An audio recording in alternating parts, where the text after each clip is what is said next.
real time. So I appreciate everybody that did stick it out last night. How about that intro too? I put in hours on that and I'm pretty happy with it. I feel like the Hive Mind was due for an intro. You know what I mean? And that's why I started it with the Hive Mind as the first screenshot. So if you missed that, I'm just going to replay it quick.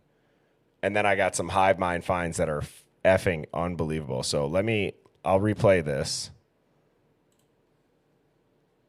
But you guys were the inspiration behind it. Birds flying high, you know how I feel. Sun in the sky, you know how I feel.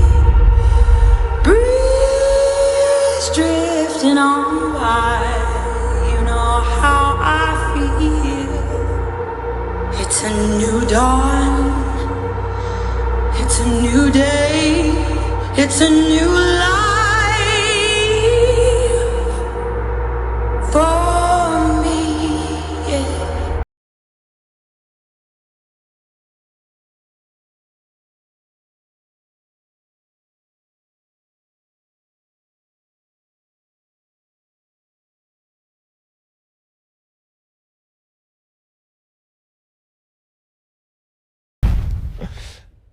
My whole thought of that is that it's like Birdie bombshell, right? So Mrs. Birdie listened to that and she's like, what the hell just happened at the end? And I'm like, well, it makes sense if you just don't think about it too hard.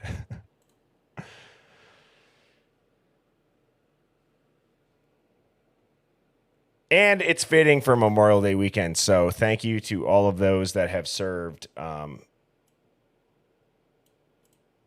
And I hope you guys all have a fun and relaxing weekend outside of the stream with your friends and family. My father-in-law is a badass MF who was in MARSOC that served. And it's pretty remarkable, just like even after the fact, how involved he is. So to anybody that did serve, thank you. And let's dive into it. Here we have a couple of Hive Mind finds from a couple streams ago. Now, do you guys remember when I was talking about the, I'll zoom in on this. Oops. Oh, is it because it's a video? It's not going to let me. Do you guys remember how I was talking to you guys about how this was the American relocation services?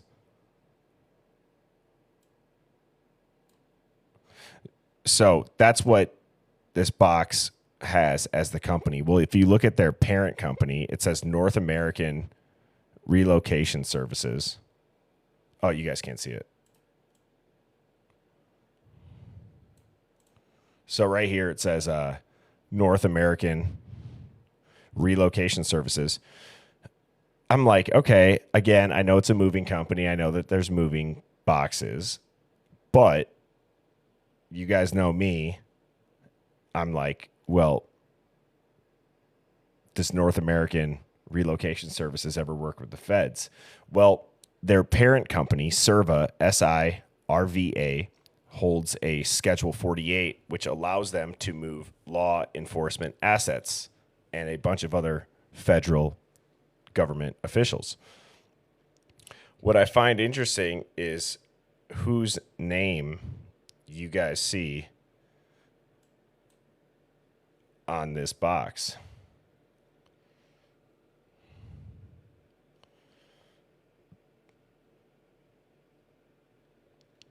And again, I know they're moving out, but it's like, why is local PD moving Bethany's out?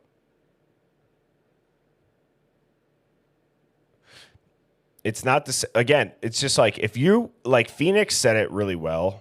Phoenix said, if you're a quote unquote true crime fan, when have you ever seen local PD or non-uniformed officials? Like, this guy's got gloves, but when have you ever seen this? Like, if there was that much blood and all that biohazard, if you took away the crime scene tape and you took away the badges, I would think that this was just like you offered to buy your buddies some pizza and some beer to help move you out at the end of the semester.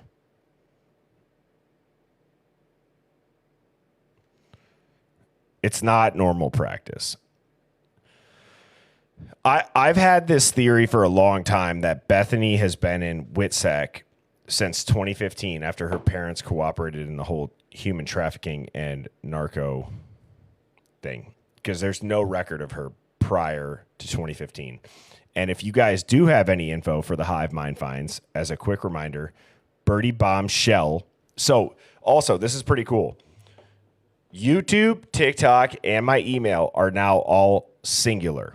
Birdie Bombshell. My Gmail is birdiebombshell00@gmail.com. If you have anything that you want me to look at for the Hive Mind finds. And Mrs. Birdie got the URL birdiebombshell.com. So she is working on that in the background for merch and for other links to, whether it be the company for Birdie Bombs, if you're a golfer, for my book. I got Phoenix Talks. I got to talk to her about if there's anything she wants to have on there, because there are a lot of people that do ask as far as like, well, what do you guys do full time? Or what do you guys do this? Like myself, Phoenix, Sammy, Devil's Advocate. One of the things that you guys should know is that we don't do this full time. We are normal people just like you guys. And we are all the same, and that's why the Hive Mind is so important. So, yeah, shout out to Mrs. Birdie. Thank you, Mrs. Birdie, for that, because we were hyped when that URL was available, because originally when I made my new YouTube channel, it was plural. I just checked it yesterday, and now the singular version was available, which I tried to do originally, and it wasn't. So I don't know what happened with that, but everything now, there's no confusion. It's Birdie Bombshell, and then the Gmail just has 2 zeros on the end, 00@gmail.com. Thanks, hon.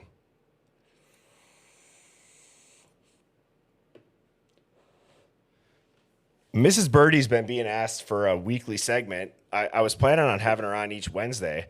I think what I'm going to do is, do you guys see like this wall here with the table? I was thinking about moving a different table that's like perpendicular, or not perpendicular, horizontal with the wall. So it would be like this. I'd have a mic on each side. And on Wednesdays, Mrs. Birdie would have her own mic and headset, and I would too. And then I would put like a TV where the Birdie sign is, so that the camera can pick up my screen. If you guys understand what I'm trying to say. So we've thought about that. Yeah, Mrs. Birdie rocks. She quickly became a fan favorite, and I understand why. We talked about doing like a Wednesday night segment too. It's kind of a corny name, but it's like Partners in Crime. Not for her and I necessarily, which we are, but it'd be cool to have couples that committed crimes hop on to an interview that can now talk about the crimes they committed. And I think that would be a very, very interesting stream if we could get some people lined up for that.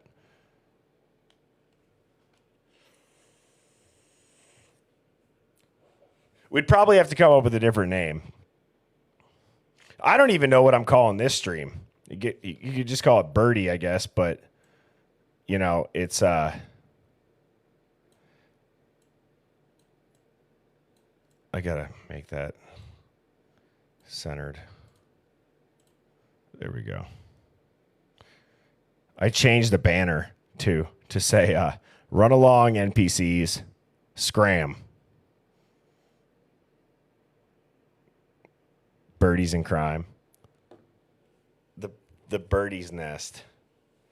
Yeah. So, anyways, let's continue to get into this right here. So there's that which says Beth, which I thought was interesting, and then I don't know why it's not letting me.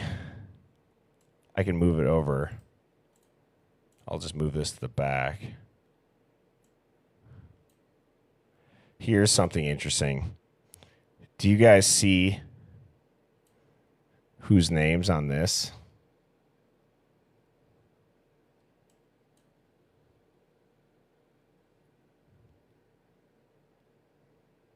Now that's getting moved out of the house. That's a suitcase. Why would Steve's name be on there? It is interesting. I don't know what it means. But again, that's the importance of the hive mind is like it's great discussion. I thought about looking up like what is actually, you know what? Let me look this up.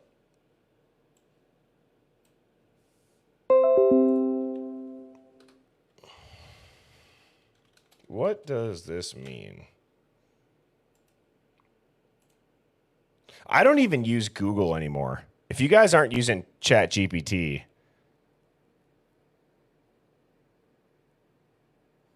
yeah, but I mean, all right. So GG is for Spokane International Airport, 1302. So he either flew into or out of Spokane. Okay. Oh, all right. Well, that I guess that could make sense for sure. Again, we love to be speculative, but we also have to be realistic as to. But also, why would a flight tag be? So if you fly into Spokane as Steve, why would they be moving your stuff out? Why would the local PD be touching it? And then vice versa, if you used that suitcase and had to check that suitcase, did you just bring it to pack up your daughter's stuff? That could also make sense. So again, that's the lens that we try to look through. And now, Hive Mind, Phoenix Talks is in the house. What's Gucci, Ma Louie? How are you doing? Whoop whoop! Thought I'd grace you with my presence. No, I had some errands to run and some things to do. And hey, chat, love you all. Love your support. It's been a wild night and day. What are you talking about? So I'm going over the Hive Mind finds. Somebody had sent us a photo of the local PD when they're moving out. Oddly enough, too, this is one of the only ones that they have black gloves on. They're handling a suitcase that has Steve Gonzalez's airfare tag on the suitcase. Well, maybe he let her use it to move in with. I don't know. When was that flight? Did you look at the flight records? Yeah, I mean, I don't know. Is there any way to see flight records for? Yeah, just look at the flight number. Times if you know where it came out from. Is that SeaTac? Or sorry, not 1122. Oh, 11. What I mean, so he would have probably flown in 11:13:22, right? Watch there only be a flight 11:12, like he was already going. Could you imagine? We're gonna have to look it up ourselves. All right, you can file a FOIA request. Wait a minute. Who? It was in SG's name, but when was the flight? Does it say? It doesn't say. That's the challenge. Okay, so look at the flight number 1302, and then you can see the flight tracker. Yeah, that's what I was just going to say. I have to look it up ourselves. Does anybody know out of these three what's the best one? You got Flight Aware, Flight Radar. Radar, I think, is only for 24 hours, isn't it? I mean, look at how many planes are in the air. Yeah, that's probably recent. Look at that. Wait, hold on. Yeah. It's wild. Have you guys ever thought about, too, like, here's something that I've thought about. Every time I go on vacation and I'm near a coast, I see, like, these multi-million-dollar mansions. And I'm like, what do all of these people do? You know what I mean? Like, in my circle, it's like I have a lot of friends that work really hard. A lot of them are in sales, and it's like you got a nice apartment, maybe you got a starter home, but I'm like, where does all this money come from? Because it seems like the only way to afford that type of shit is like you're either an athlete, you're either like a founder, or it's generational. I don't know. Yeah. Yeah. So that probably takes up about maybe, I want to say 3% of the population I mean, to but fall in that and to fall in that category. Seriously. So how are some of these people affording $1 million homes, and where does their income come from? Right? Because in order to get a traditional loan, you have to have some history of work history, some financial history. And not many people buy houses straight out cash unless they know somebody, they know a broker, they have some family or friends, and then they're in some shady business, right? That's just the bottom line. well, there's that for sure. There's for sure that. And the other part is like, if you think about it, I'm sure from probably right here all the way down and around and here and here and here and all of these places, every coastline throughout the world has those. There's so many of them. Like my business partner for Birdie Bombs, he went to, he's a huge Indiana fan. If you guys have ever seen me wear the IU jerseys, he gifted me those for the stream, which is pretty awesome. Those are all like game worn. He's got a huge collection, but he was like, they were somewhere for like an IU like mid-season basketball tournament. And he's like, dude, the yachts are crazy. And he's about 9-10 years older than me. He crushes in corporate, but even he has said he's been crushing it at the wrong game. And I agree with that. If you were to work as hard as you have for yourself and bet on yourself compared to how hard you work for other people, Yeah, you know what I I mean? agree. You'd have that yacht. Totally agree. And when I worked in corporate for 20 years almost. And when I worked in corporate, I carried a huge $1 million territory. But when I brought in my first $30 million deal, and the commission off of that, I thought wasn't sweet. But looking at the profits and what the company was making, I was like, this ain't worth it. Dude, It's so not worth it. I mean, what do you think an average commission percentage is? 3 to 8? 3 to 10? It depends. It depends on the industry. I was in tech at a time where commissions rocked, right? You busted your butt. You made the connections you had the relationships. I mean, I built a territory in Houston, oil and gas, that was non-existent. So when you walk into a territory like that, brand new territory, green as frick, and you walk in and you go build those relationships, and it takes time to build relationships, and then you start crushing deals left and right.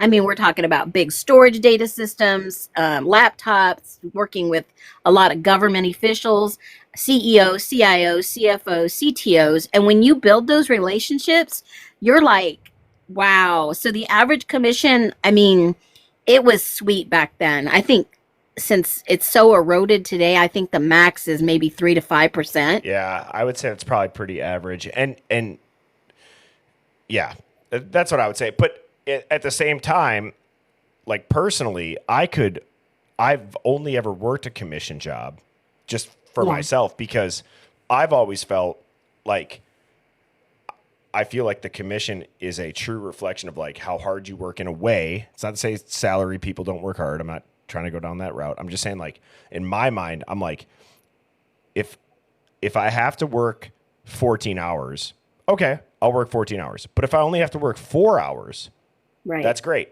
I don't want to stretch 4 hours into an 8-hour day, and I don't want to shrink 14 hours of work into an 8-hour day, vice versa. So I'd rather just work in my own mind for my own check, if that makes sense. That's why that's always been attractive to me. Yeah. Because I'm disciplined. I trust myself. You know what I mean? Right. Right. Absolutely. I was like that too. But your base is like, here you go. You have a job. This is to pay your base bills. Thank you for coming to work every day. Now go crush it. And I mean, making 4 or 5 times your base in commissions is stellar. Well, the That base and really, commission's dog shit. If well, it even yeah. exists. I mean, if you want to crush your goals, you have to make 4 or 5 times the amount in commissions of your salary. If you want to live comfortably and have a little nest egg and save some money, that's the only way to do it, is to get out there and crush it. I always thought work smarter, not harder, and that paid off in the long run. But this tag, it looks like maybe it's is it SeaTac, or I don't think it's a small airport, is it? No, it's out of Spokane. Which I don't know if that's small. But let's just see this. Where did they live prior? Where would Steve have flown in from? Well, he would have to go down to at least. Or where Well, but like where there's does not him and Chrissy live? Well, they allegedly lived in Rathburn. So it's about 45 minutes, an hour and 15 minutes in traffic all the way to Moscow. So if you look at, if you drove through Idaho Falls, there's a small airport, I think, and then on to Spokane. So why would he even fly in or fly out of somewhere? Maybe it was a trip overseas. Yeah, but it says GEG. I just looked it up. SeaTac is the only one I know of that's a big, massive airport. Portland's too far. Salt Lake City's the opposite way. Denver, no. Seattle, no. I think it would probably been Seattle then, SeaTac. Unless they jump on a small airplane, a puddle jumper onto SeaTac. But you might as well just drive. It's only a couple hours. Yeah. I feel like anything under, what would you say is a flight? Like, I would say anything under 6 you could drive. 5 probably. 5. Yeah, 5. Yeah, 5 at least. I mean, it's a nice drive if you've ever driven that way into Seattle. You go through the Dalles, and that's a pretty area. Monomoth Falls, you can stop and walk and hike, and then continue on your journey if you're like me. But I think that's a reasonable airport. I do too. And again, this is where the only way that you would know that Phoenix and I think this way is if you watch the whole streams. But it's like, that's where you do have to, I always keep in the back of my head that I'm way wrong and off, and that what the news says is right. I would give that like a 1% chance, but I keep it as far as a perspective of like, okay, if you just got this news, it's like, but then again, I'm like, in an hour 45, by the time you booked a flight, checked your bags, waited for the flight, got up in the air, landed, got the bags unchecked, God. it'd be longer than that. Oh my God, what if he was somewhere else? That's where I was going at. Why would there be... Well, maybe... That's what I'm saying. If they're moving them, are they just getting on a flight? That's my whole point. Did he buy the tickets? But it doesn't say when the flight was. It just gives you a tag on a bag. Usually it has a date on it, and I know they've gone to barcode, but it doesn't even give 1302 is the flight. Is this a date? Maybe right here? Where? Like this, it's kind of blurred. Maybe. I don't know if you guys can see that. I don't think it's a private flight. I've flown private before. You don't get tags. Let me just say this. What date and flight was this tag? Did you put a picture of it? I'm going to do it okay. now.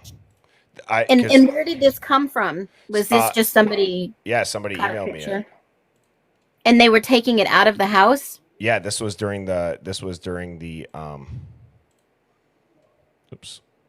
Oh, I mean, I've given my kids some of my luggage before to use, but I've always clipped off the tags. Yeah, and I feel like too, I don't know, like to me that's just odd. Like, why are they, this is the only bag there's gloves on. JEG Airport. What does it say? GEG. Okay. GEG. So it says the image shows a luggage tag with the following information: GEG, which is Spokane International. Tag number is 1302. The passenger name is Steve. How does However, this does not show the exact flight date or airline, which would typically be found in the smaller barcodes or full ticketing system, yada, yada, yada. Here's what you can do next. Look up. Well, how about I just Google this? Yeah, you can find if it's a regular flight that flies that pattern, Yeah. then you'll be able to see it in flights. But it could be anyone's tag. Is it junior's tag? Is it That's what people senior's were tag? saying. Yeah, you But just don't still, know if it's a regular scheduled flight. Jacksonville, Florida. no, that was wrong. Oh, okay.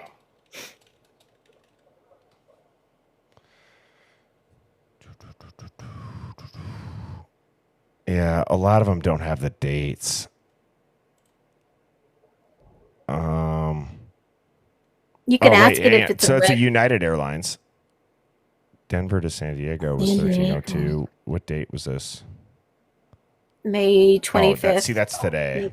I don't know if Yeah. that's going to take some digging. So I will keep looking into I that. wonder if that's a regular scheduled flight because usually they keep the same flight number, Yeah. but they just have, and you can ask ChatGPT if that's a regular scheduled flight. Okay, let's ask that. Now, if it's going down to San Diego, then you're driving across into Mexico. Unless you have family down there or work trip.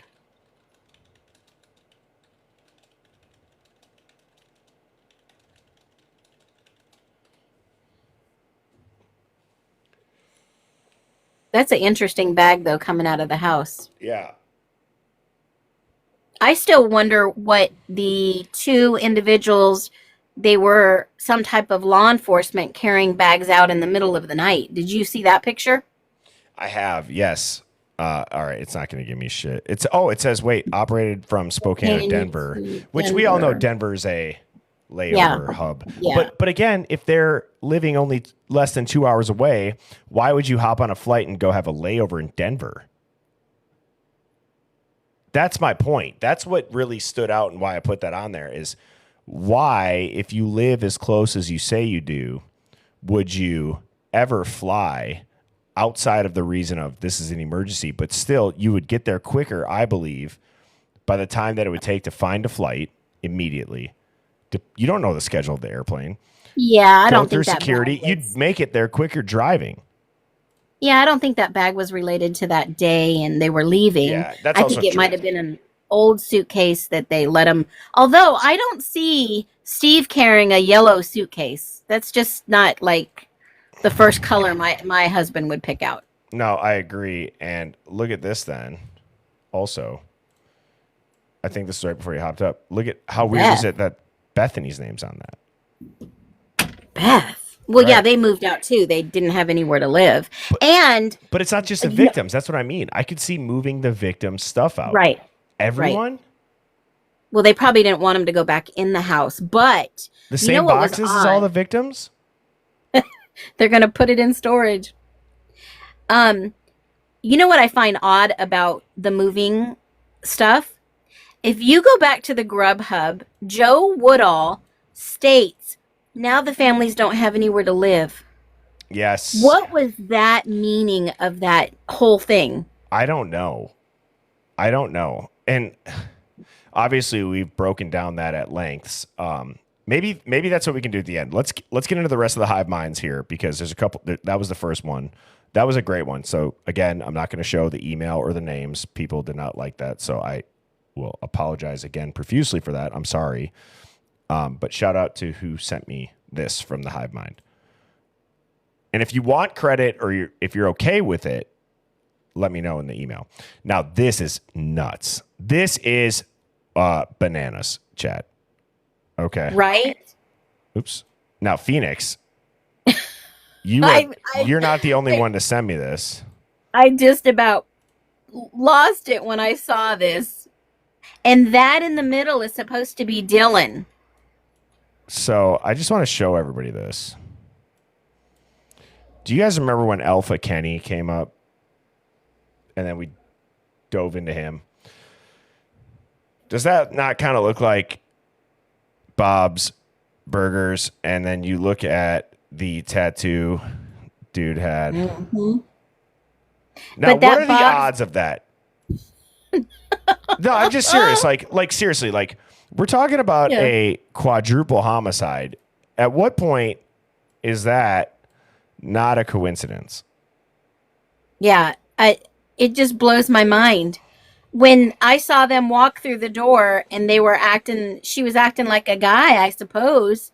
And, all Rico Suave, and the girls walk in, and I'm thinking to myself, what in the heck is on her shirt? And the first thing I thought of was Bob's Burgers and the tattoo. Well, I can't be the only one that's heard the rumor. Yeah. I mean, I don't even know if I want to go further than that. I think you can just look up what are the rumors about DM. Right.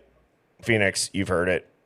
Yeah, I've heard it, and I kind of questioned it in the beginning, and I've done some digging and done some background, and I'm thinking to myself, what if she was the protected person there? Well, okay, fine. I'll just say it. I Just know what you're saying in Yeah, but regards to there's the a lot other of part. people. There's a lot of people in the chat that don't know. So just understand. All I'm doing here is saying what the rumor is, and it's that Dylan was trans. Correct. And Hence, a if lot she of the is hate and the beef in the house and other stuff. in the house. Correct. And that is pure speculation Yeah, by the that's rumors speculation. that others have said. But if that's the case, then it's possible. But like I said, what if she was the protected person in the house? Well, and whose parents did the rumors start around flipping? True. True. Well, I know it's like it seems like everyone's parents had damn near some tie to some shit, doesn't it? Well, the only one that I've not found any tie to anything is BF. Or the And she's- Chapins, really, right? Well, yeah, they're kind of quiet. Which But- makes me think that Ethan and Xana were the only people that could have died. I still, after I said that on the live when I was rewatching that, which Phoenix, I think you missed this. I'm not going to upload that live from last night. It was Yeah, so good. laggy. It was so laggy. It was bad.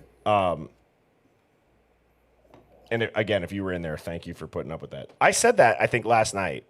And I was like, what if that is the cover up? It was meant for somebody else. Those are the only two that got unalived. Possible. I mean, this whole thing is like bananas, right? But when you start looking at the actual court case, they charged him with 4 counts. That's a legal piece of Well, paperwork. somebody just brought up a good point. It was Mike Wimmer. No. It wasn't Mike Wimmer. Sorry, Mike. Oh, War is in here. What's good, War? Somebody said, if that rumor is true, does that add in a male DNA? Possible. It is possible. Again, I don't want to go in on that subject just because of how whatever. I mean, everyone knows what I mean by that. It's not for or against, whatever. It's just one of those things where it's like it's the reality. There's a rumor of it. That's all we're saying. You know what I mean? So the bigger thing on why I have this up here is this dude who called in to Phoenix and I's live had a effing Bob's Burgers tattoo. And now one of the living, surviving roommates is wearing a Bob's Burger shirt. And I've always said that when I zoom this out, I swear to God, if I flip this, because if he took it on his front camera, it'd be mirrored. I've always said that I see the word.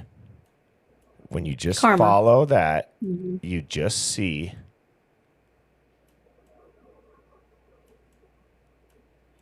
karma. Do we have a picture of Alpha Kenny? No, I do, but I don't know if I want to show Yeah. it. No, I'm wondering if Dylan knew this Alpha Kenny guy. He did show the house. I mean, how many times He showed Maddie and mother- Kaylee the house, which is also interesting. Why aren't you showing Yeah, all but of it- them? Yeah, but if he's like helping his mom manage these properties, he would have met all the roommates. Eventually, he's been under the house. He said it himself. I don't know what for, but We talk about that a lot. I've replayed it in the past. It seems like every week that goes by, more and more comes back to that, whether it be connections to Brazil, connections to people talking in a different language, Portuguese, potentially. Now this. Chat, it's very obvious that this case has people watching. yeah. Everybody that talks about it. And it's not me trying to say some scary, gotta stay safe. It's like, that's why Phoenix and I are so kind of gung ho on saying, we don't know. We're just looking through every lens to try to make sense of it because the official narrative doesn't make sense.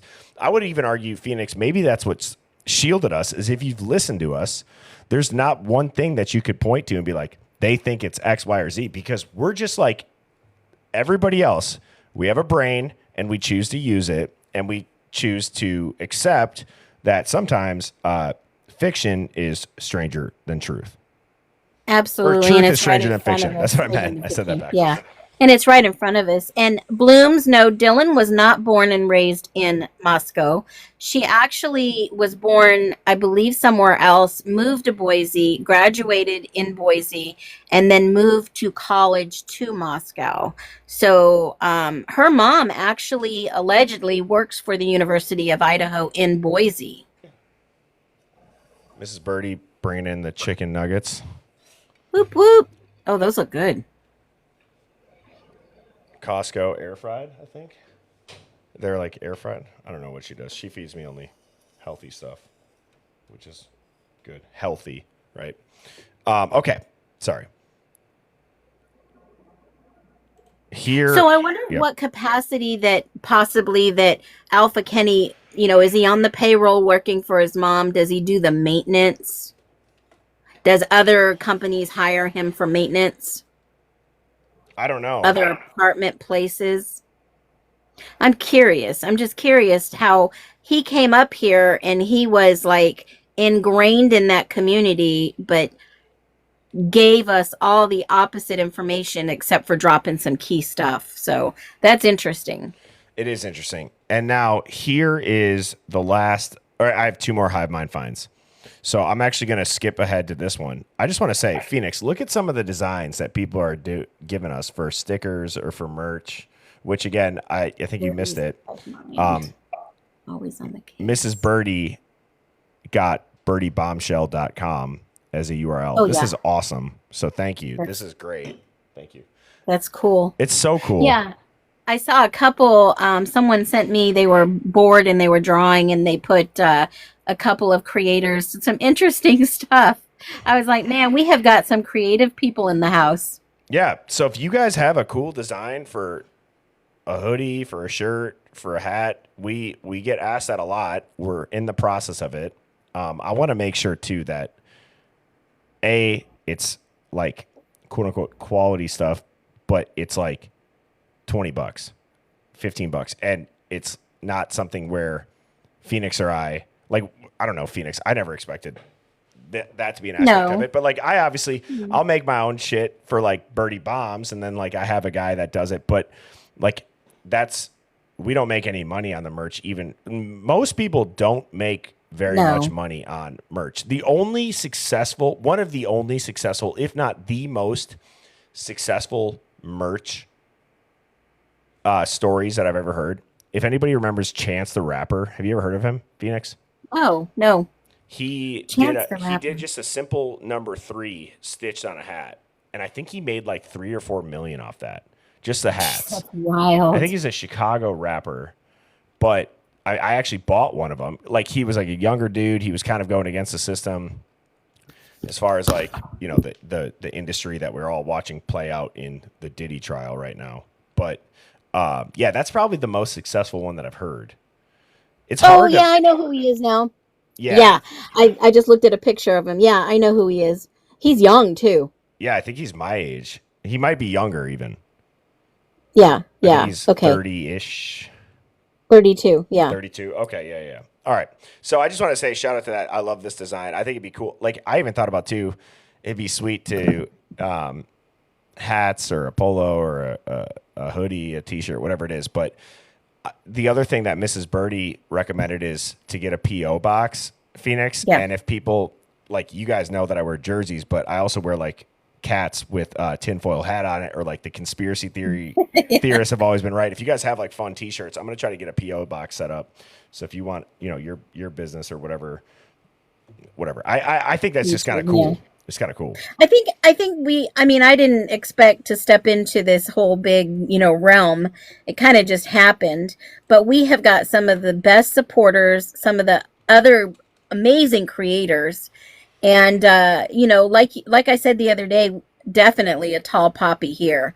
We are not afraid to share with you how we think, how we feel, what we find, and, what you all help us find, because we've got only 4 eyes between us, and there's so many of you that see so much more, that we never expected any of this. We kind of balance each other out too. And being called the hottest duo on TikTok in the true crime community, I think a little people are a little upset and a little shaken. Yeah, and we do it live. That's the Yeah. best part. You see the transparency. All right, I'm gonna let this one play. Unless you got The something. timestamp that Woodall says that about the families, I'll have to get back to Mike. I'll send that to you. I know I've got it. I just don't have my book accessible to me right now. But I know it's right around, I want to say between 202 and 210. But I'll go back and double check before I give it to you. Now, what I have here in this video, this is another interview. Notice his hat, what it says. It says hacks. But I'm just going to let this play, and then we'll go back and break it down. I don't think it's too long.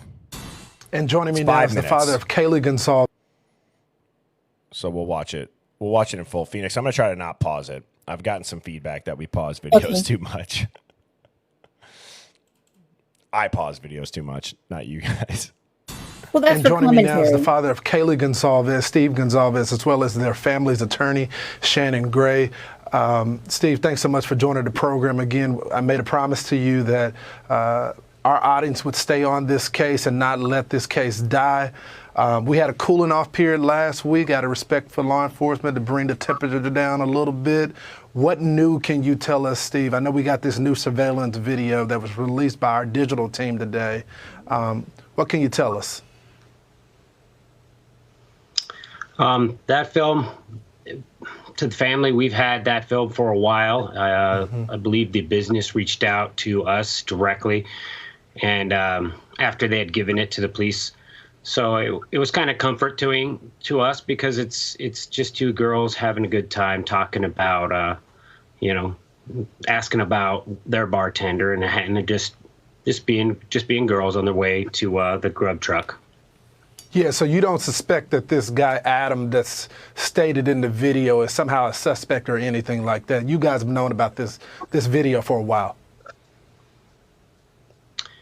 We have, and we asked, and we did the obvious due diligence when we looked into that, and it was pretty clear that this individual was not a part of the investigation as far as a suspect.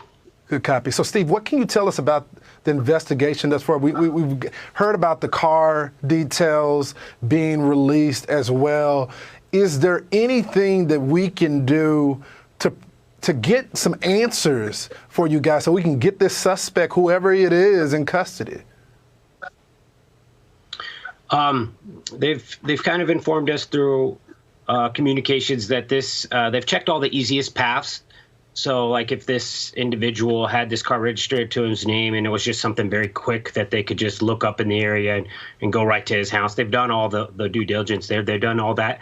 So now they're reaching out, and they're going to look to the community, see if this individual borrowed this car.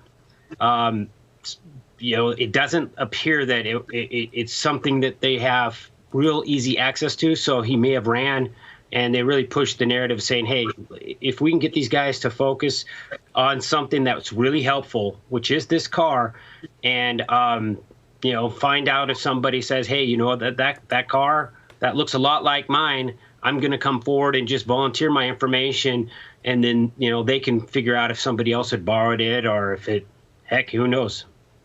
You know, Steve, we talked about this off air, but one of the reasons why I want to bring this up is because I think it's critical to this investigation.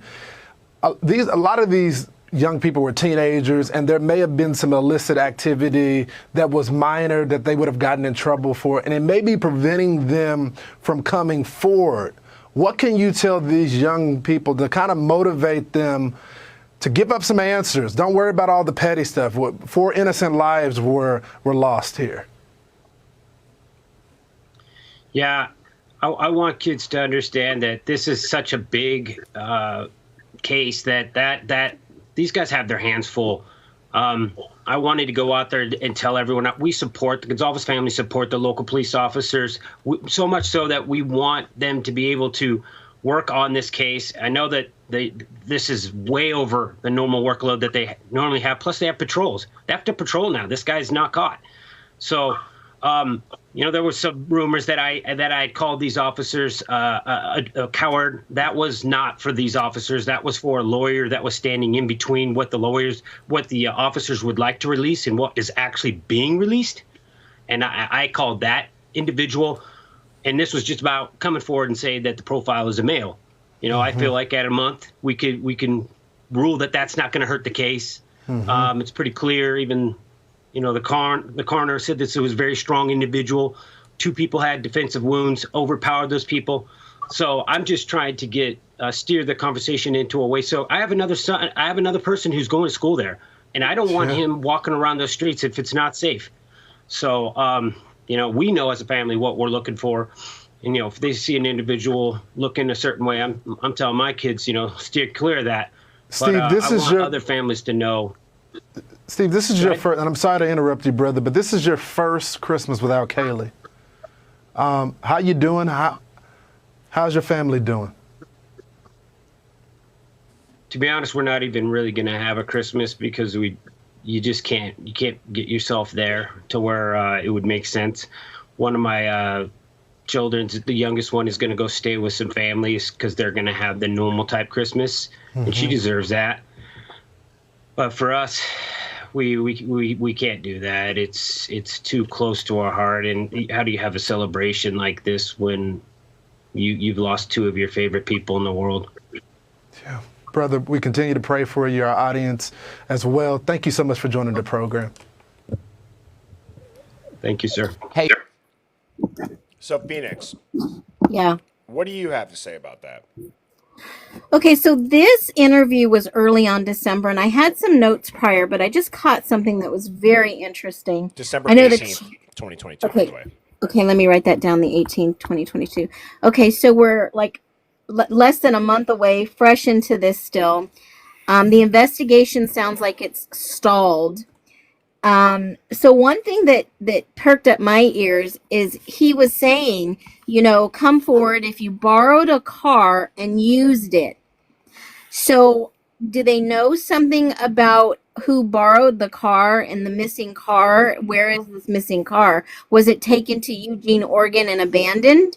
Well, that's why. So I wrote that down too. I said, why mention the bartender, and then why also mention the car could be borrowed? Well, I the feel like there's bartender narrative skipped planned. town. Adam skipped town allegedly. Okay, so he was gone like the next morning.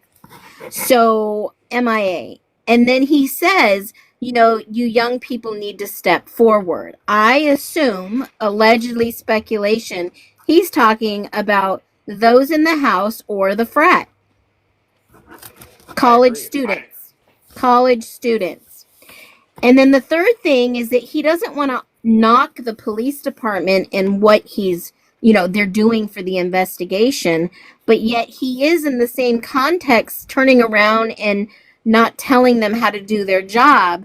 But then he was upset with saying that the profile could have been a male. And I think he actually is doing the opposite. That makes me think maybe it's a female.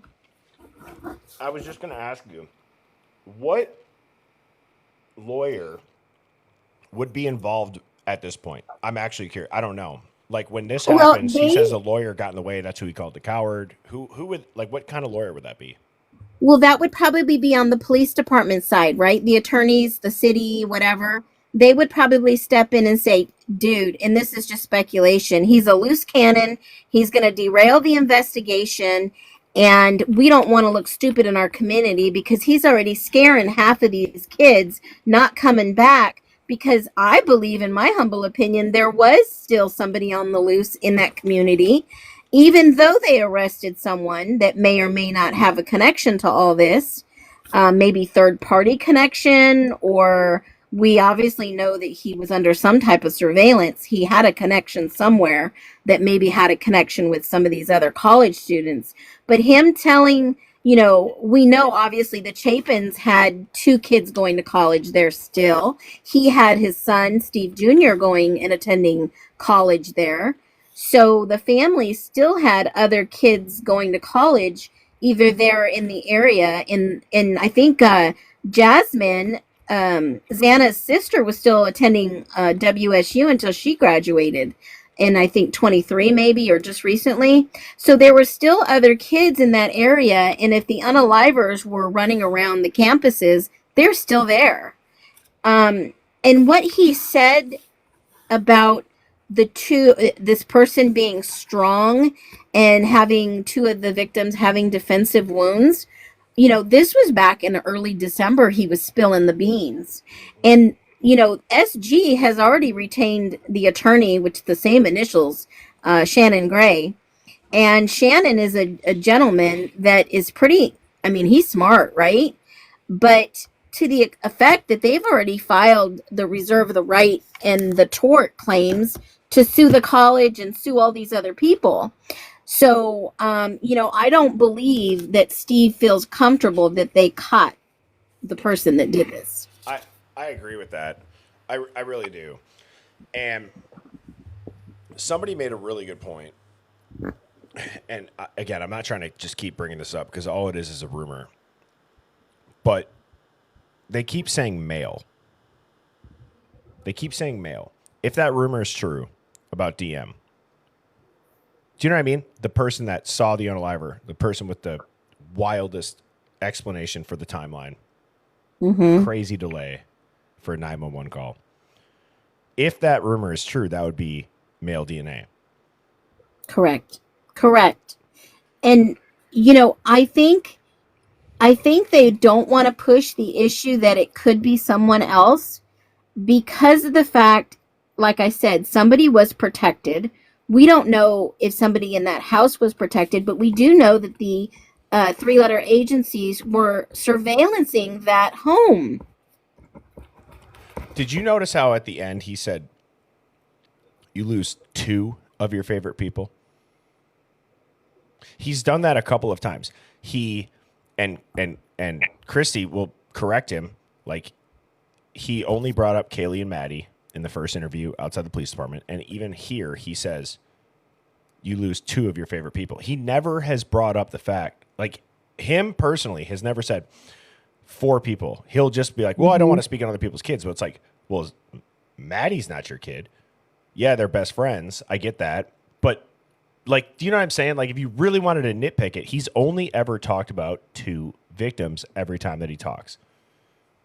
I think there's a reason that he's done that, right? Because he's got some animosity towards the other families that maybe he feels that the problems were brought in because of these family members knowing that they're connected to, the Rudd gangs.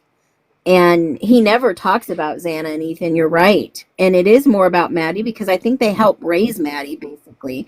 They lived at each other's houses, in and out all the time, sleepovers, spending the night. It was almost like Maddie was his own daughter. Stephanie in the Hive Mind just said, yes, when I was looking up K and M, it showed that K and M used to have the same last name. Whoa. No joke. What? Really? No idea, especially if she has a sister. Now, we know for a fact there is another sister out there that Kaylee had been in touch with, and that was Samantha. But Steve doesn't have anything to do with Samantha.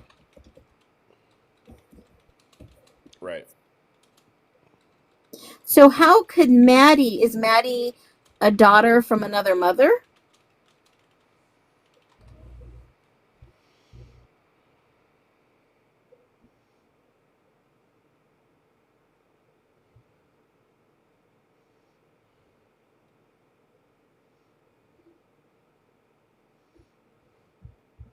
And someone said to look into Maddie Mogan's mom. So this is what it's saying, that some people have speculated, and again, this is not fact, but it's damn suspicious that the two may have been raised almost like sisters under some unpublicized family arrangement, perhaps through a blended family or shared custody situation that was not legally formalized. Oh, okay. So let's just say that perhaps Maddie was, well, wait a minute. That would make sense. You know, when someone's in trouble and they don't have anyone to leave their kids to, they'll leave them a guardianship or power of attorney with a trusted family source or a close family source. Maybe they went to church together, or maybe some foster arrangement, or were the Gonzalez ever a foster parent family through the state? I don't know. Let's see what this says, because I just asked it. All right. Did Kaylee and Maddie share a family connection? I'm trying to move that over for you guys.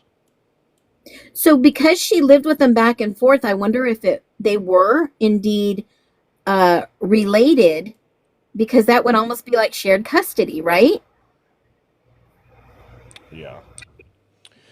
All right. Here's where it gets murky, is when they start talking about, are they related?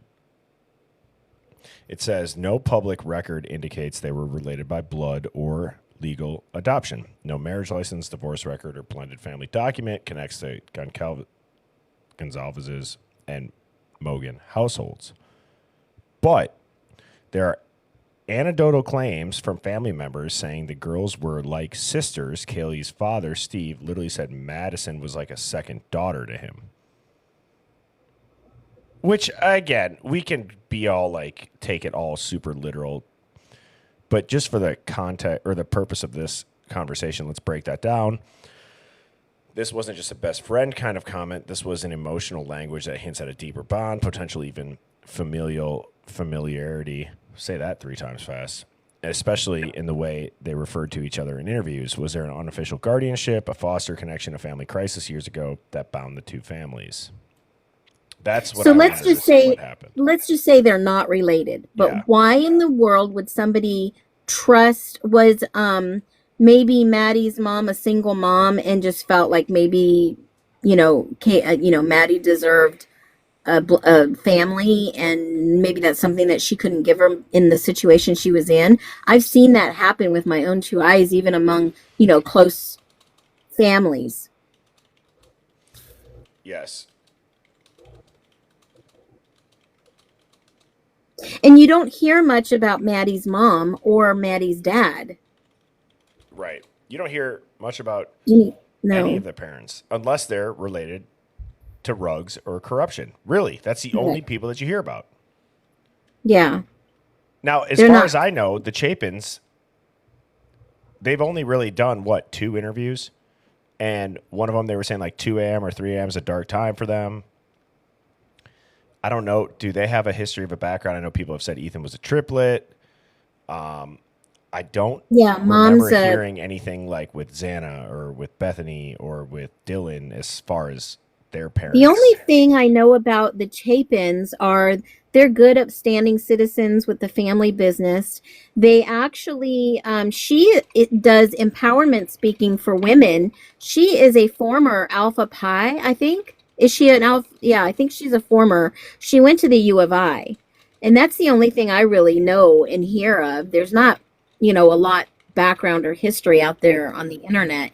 And that's the weird thing, is that there's a lot of stuff that's been scrubbed. Yes. It's possible there's more, but it's one of those things in a town like this, the good old boys know each other. Yeah. I mean, Criminal Minds is in here. And he was like, I know for a fact they're not.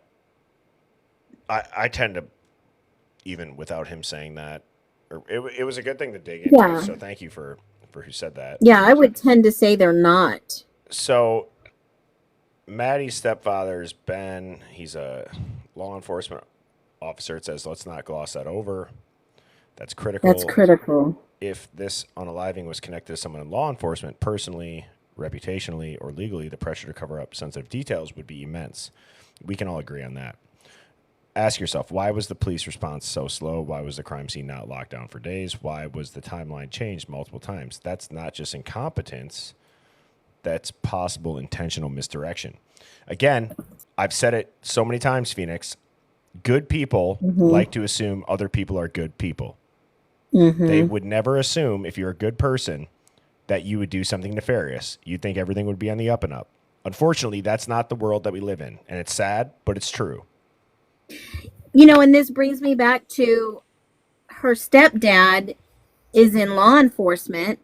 And I'm just going to throw it out there that, you know, just because you're in law enforcement doesn't mean that you're a good person. Doesn't mean that at all. I mean, I've seen guys that, you know, allegedly they make a lot of money and it's not from their paychecks. Yeah. I mean, I honestly don't know how many officers can afford a Tesla and live in a, you know, almost a $2 million home and their wives not have any generational wealth or job for that fact. It just blows my mind when you see things like that. Yeah. I mean, there's obviously ways that it could happen. You know, if you got lucky with crypto, GameStop. Yeah, or shit, the of course. lottery. Right. Yeah. But that's a one-off. That's a unicorn. You would know that would happen, right? So, I mean, because if you look at people who maybe make close to the same that a law enforcement official has, and you just take that title away, it is possible you're making enough where you might have extra left over to invest and you get lucky, for sure. But to your point, Phoenix, I don't disagree that, I mean, I've seen it even with people that I know where I'm like, I'm not being an asshole by any means, but I'm like, how, like in my head, I'm kind of just like, not like, how can they afford that? Cause it's not like pocket watching, but it's just confusing where I'm like, how are they on a top floor penthouse and they're a police officer? Well, not only that, is that how can they afford to send these kids to college? College is not cheap, y'all. Okay. And when you look at some of the backgrounds of these parents, you're like, who's paying the tuition?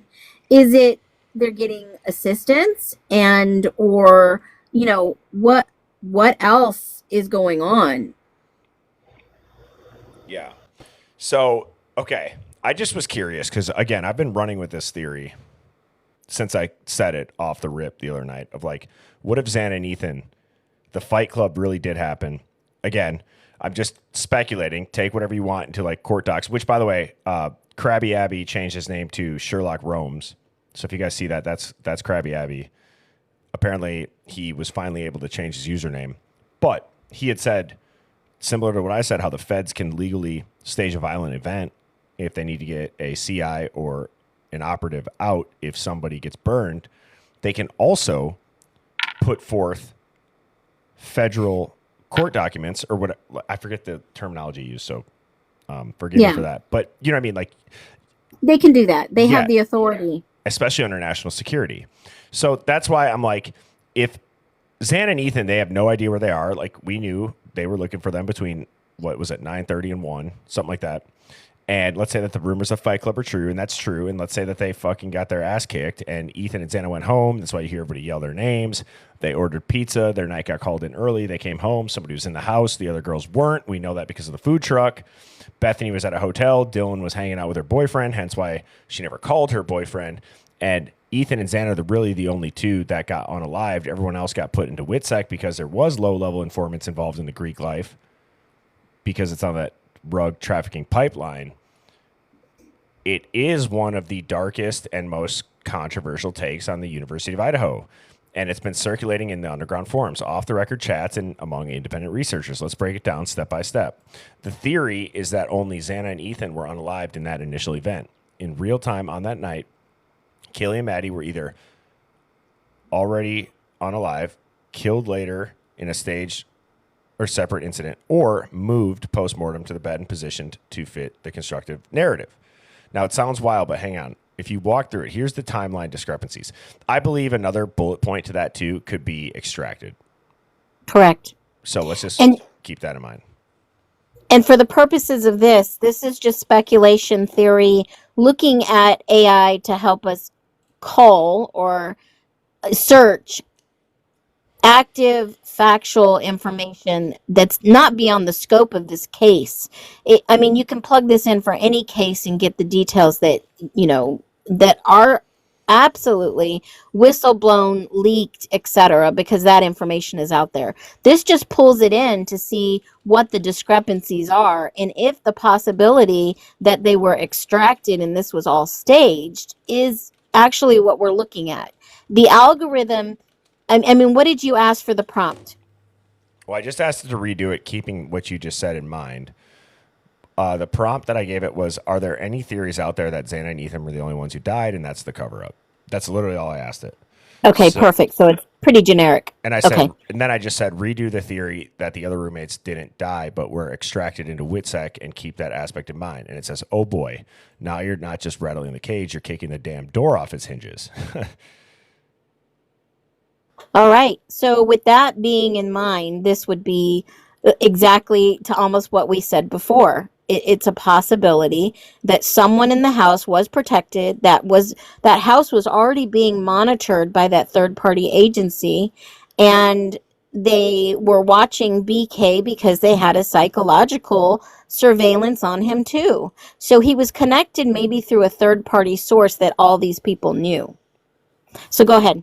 Yeah, so it just says, all right, let's rebuild this theory from the ground up with one critical addition. It's that the surviving roommates, DM and BF, didn't just survive. They were extracted into WITSEC, which is witness protection, because they saw or knew something explosive that had to be buried. It says, now buckle in. This version of events isn't just cleaner than the official story. It's, Jesus, AI. It says it's deadly logical. Well, that's AI's words, not mine. All right. Two died, 2 were silenced, 2 were disappeared. So the 4 victims officially, we all know. The 2 surviving roommates, we all know. DM saw the masked man. Neither roommate called the 911 until hours later. That call came from a friend's phone, not theirs. DM and BF went radio silent immediately after. No media, no interviews, no follow-ups. Bethany was subpoenaed, then refused to testify, then poof, nothing. So here's a redesigned theory overview. Only Xana and Ethan were unalived, and Kaylee and Maddie were either already dead, killed earlier or elsewhere, or placed post-mortem to craft the full massacre narrative. Dylan and Bethany, the surviving roommates, were eyewitnesses to a classified, possibly intelligence-linked event, and were extracted into federal witness protection because what they saw threatened powerful people or operations. Now, with that being said, we know that the Linda Lane footage was leaked. And by all means, everyone has said that that is a fake version. That is not true.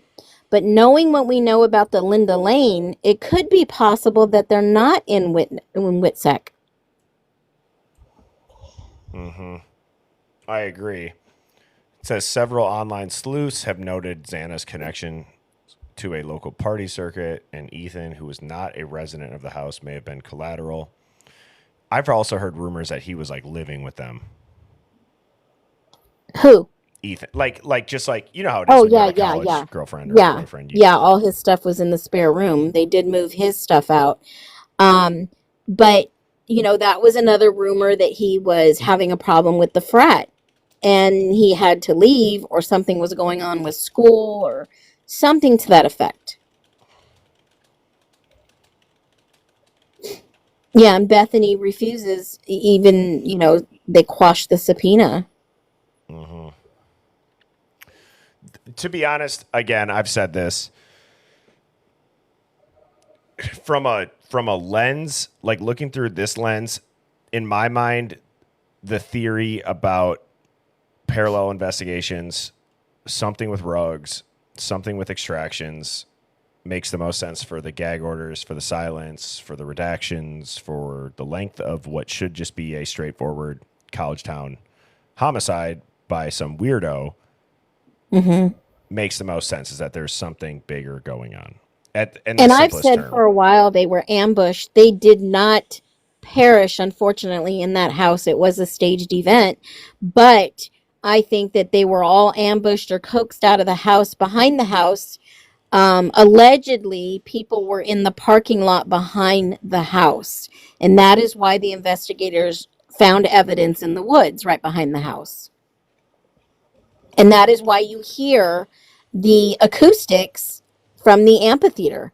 I mean, if you want to call it that, behind the house in the parking area where the woods are. Well, we know the locals call it that. We heard it 90 million times in a 20-minute interview that it's an amphitheater from Anon. So this is ultimately what I really do.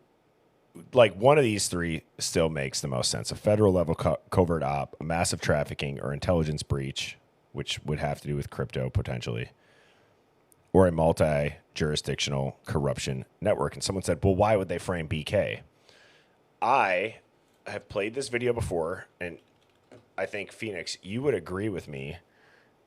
This video and kind of the tangent that Devil's Advocate went on, and if you've seen this, I'm sorry, this is going to be repetitive, but it's important for people that are just tuning in.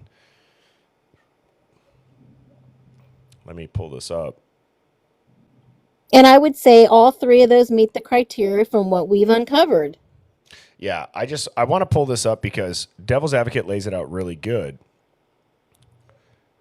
And here is the video of him doing it. About this has been proven out that our government and the feds will do this. Listen to what is said.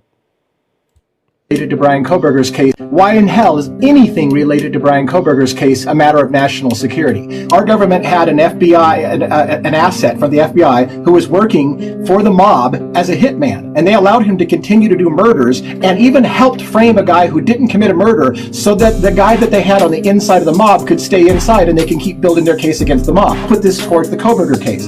If there's any truth to the rumors that this had to do with drugs, then some confidential informant may be working with law enforcement agencies to bring down some kind of big, industry. And if they do, they have shown in the past they will lie, help fabricate information to keep their confidential informant from being exposed, because that's going to be important. So now the question is, when you start getting into issues of national security and you get into all this unprecedented gag order, it suggests that there is somebody involved with this crime, either an assailant or one of the survivors who's an inside government informant, who has been a confidential informant and is being protected. They're willing to let somebody else go down for it in order to keep the bigger target on their radar and not blow the lid on something bigger. I just think that sums it up perfectly. And then you add in too, would they really come out and say that they were doing that operation on a college campus amongst people's children and it went wrong if it did go wrong? How could they possibly admit that to the general public, that, hey, the Sea Gang has infiltrated the Greek life in a handful of universities amongst this trafficking pipeline? We were running a covert operation. It went wrong. 4 beautiful young college kids were brutally unalived while we had surveillance, while we knew they were going on, while we were the ones that flipped them. And it all happened on our watch. Could that be national security? I do believe that it could be. And I really don't think that they would tell us, the general public, because they're not going to admit they got the wrong guy and these people are still out on the loose. No, they would never. Whoops, we made a mistake for... That just blows my mind. So was BK an asset, or was he just the guy they decided to frame? Well, and again, people go, well, who would want them to be unalived? I would simply say, if you've ever watched any movie where you've seen an informant get burned, when it comes with drugs or human trafficking or any kind of organized crime, if you're working with the cops and the gang finds out, you're dead. Like, it's pretty Yeah, simple. but when they say why leave two alive, I don't think They those were two there. were there. They weren't. I know that I they weren't. don't I don't Well, I believe don't that they know. were even there because I think, in my humble opinion, one of them was the protected informant. Who do you think it would be? Because I am pretty If I confident had it's to DM. guess, if I had to guess, I don't think it was DM. You don't. Okay, so we I disagree on don't. that. I think it's BF. And the only reason I think it's BF, they both lawyered up, it's been rumored, but the one that got out of town the fastest and the one that moved to another state and jurisdiction is probably the one that was sent in. Well, I guess I don't disagree with it when you lay it out like that. That does make sense. She's been the most quiet. She lawyered up the quickest. There's no record of her before 2015. Her parents have also worked with the feds on Yes. cases and flipped on people. So that is definitely plausible. I think one of the biggest tells is that in the documents, which again, take those with a grain of salt, and it's like, Birdie never looks at the documents. Well, I do look at the documents. I just don't think they tell the full story. And I think part of the documents are bullshit that the feds can do to shape a narrative to protect a bigger investigation. But what I find so weird is that DM or B, like DM never calls her boyfriend. I don't think she was there. I think she was with I her think she was boyfriend with that her boyfriend. weekend. Yes. And BF is the one that initiated this whole chain of events. And now Why would go into BF that. Go into that. Why would BF at 419 call DM if they all just got done per Dylan? They were all sitting around talking on the bed and this and that. I don't think that ever happened. I honestly don't, because of the Linda Lane footage and the audio. If you begin to put the timeline together, something doesn't make sense. I think the protected informant in that house was BF. She's never had any problems with the law. She doesn't have anything on her record. She doesn't have any connection with any rugs per se. I think she was the reason the three-letter agency was watching and surveillancing that home. She's the only ones with parents that aren't questionable, that are not in debt, do not have any financial issues, that are public information, and that her parents were involved with the feds prior. Well said. I think she is the one that was in the house, in my humble opinion, that was being protected. And they know their they know their constitutional rights, and they pulled her out of there as fast as they can, and they lawyered up, and she was the one that the agency was watching the house. And if in fact that she was connected third party to BK, then that's why he said that she could exonerate him. She knows what's really going on. Yeah, I agree. And let's do this. Everyone tap the screen, and as you're tapping the screen, let's get this shit out there. It's important.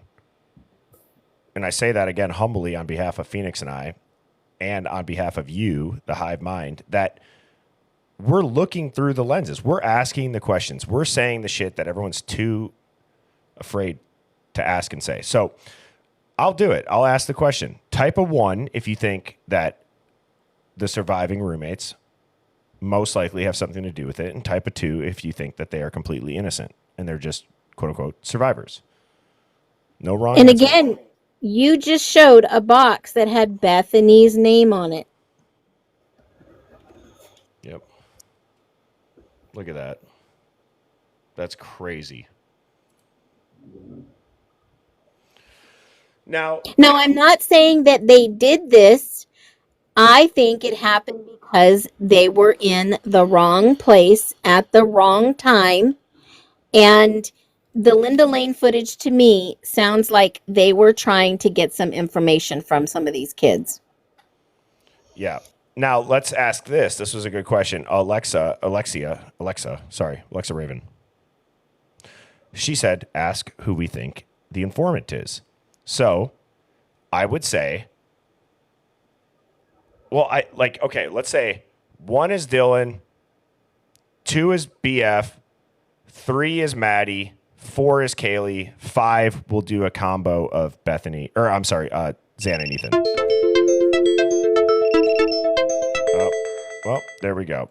Here it comes. Here comes the legs.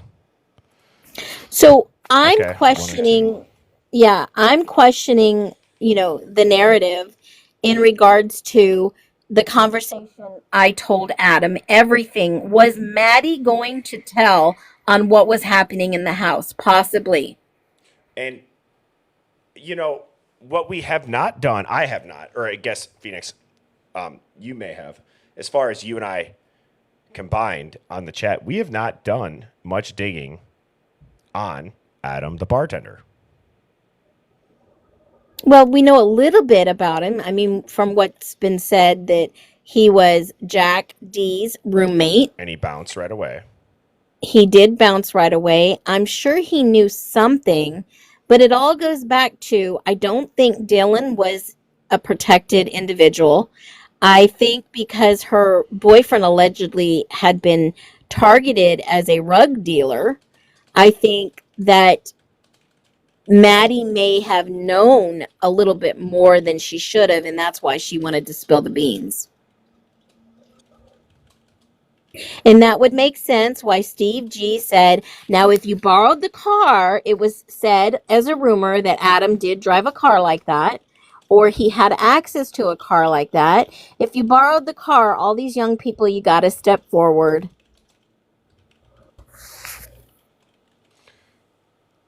I just asked about, I said, what are the ties to Adam, the bartender, that you hear Kaylee and Maddie and Jack say, or Jack S.